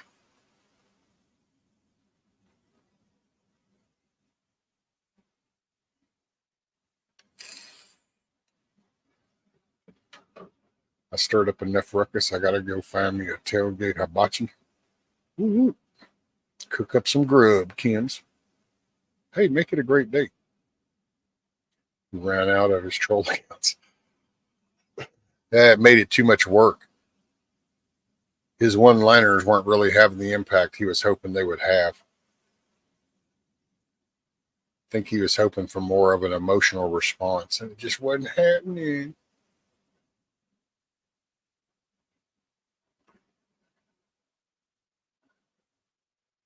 Okay, Eric, I'm going to check another time. And I'm sorry, brother. It's a no-wino, man. You know how it goes, though. I'll get him and I'll show him. You know me, brother. I'll show him. I'll show him. But I do think I'm going to call it because it has been 3.5 hours, and I really need to just kind of go lay down for a minute because sitting here is just making my left leg just like lit up. Oh, Zach is redoing our search and rescue website. He's doing a great job. I hope you guys go and check it out when it's done. Oh, there you go, Mayhem.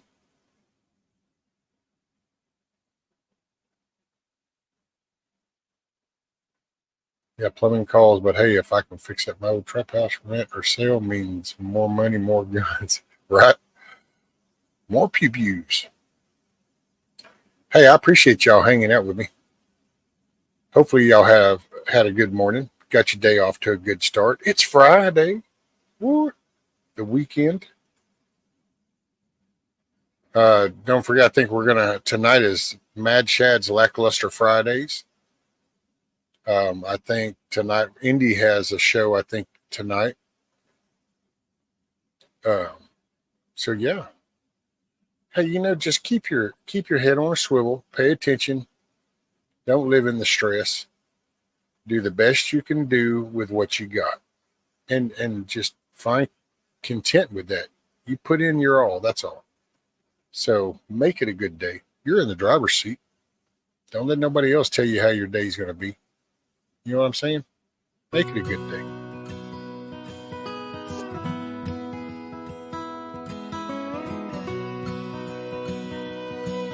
Thanks for being here. Have a great weekend. I'll see y'all soon. Make it a good day. Peace out, everybody.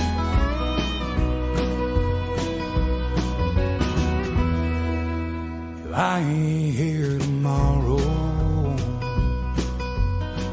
If the good Lord says it's my time to go, I don't see that morning sunset. There's some things I need for you to know. The truck is yours if you want it. It'll run forever if you treat it right. When you think of me on some back road, that's because I'm right there by your side. Chase your dreams until you catch on. Leave your doubts in a cloud of dust. You can't ever love too big. You can't call your mom too much. Do your best to get it right. Forgive yourself when you don't. Hope you don't forget how much I love you. I ain't here tomorrow. Hey, don't let the bad win. No matter what the dark situation looks like, find the silver lining. It's somewhere. Don't let life turn bitter. Don't be ashamed to bow your head. Take it easy on the liquor. Remember what it did to your granddad. Yeah, you're gonna get your heart broke. But a couple of tears don't make you weep. You're gonna find that girl God made just for you. Knows what he's doing, wait and see.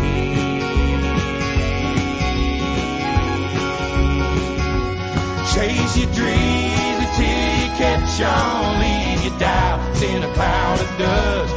You can't ever love too big. You can't call your mom too much. Do your best to get it right. Forgive yourself when you don't. Hope you don't forget how much I love you. I ain't here tomorrow. If you get down or you get depressed, hit your knees. Talk to God for a minute. There's a lot of love and concern there. He gave you the talent. You got the capabilities to do anything you you want to do. Don't ever lose sight of that. Keep the shotgun in the family, raise your babies by the book, and keep my picture in your wallet, keep your car keys on a hook. Do your best to get it right, forgive yourself when you don't. Please don't ever forget how much I love you. I ain't here tomorrow. Take care, everyone. Make it a good day. Have a great weekend. Be the change you want to see. You need to give the next generation another set of role models. Be the role model.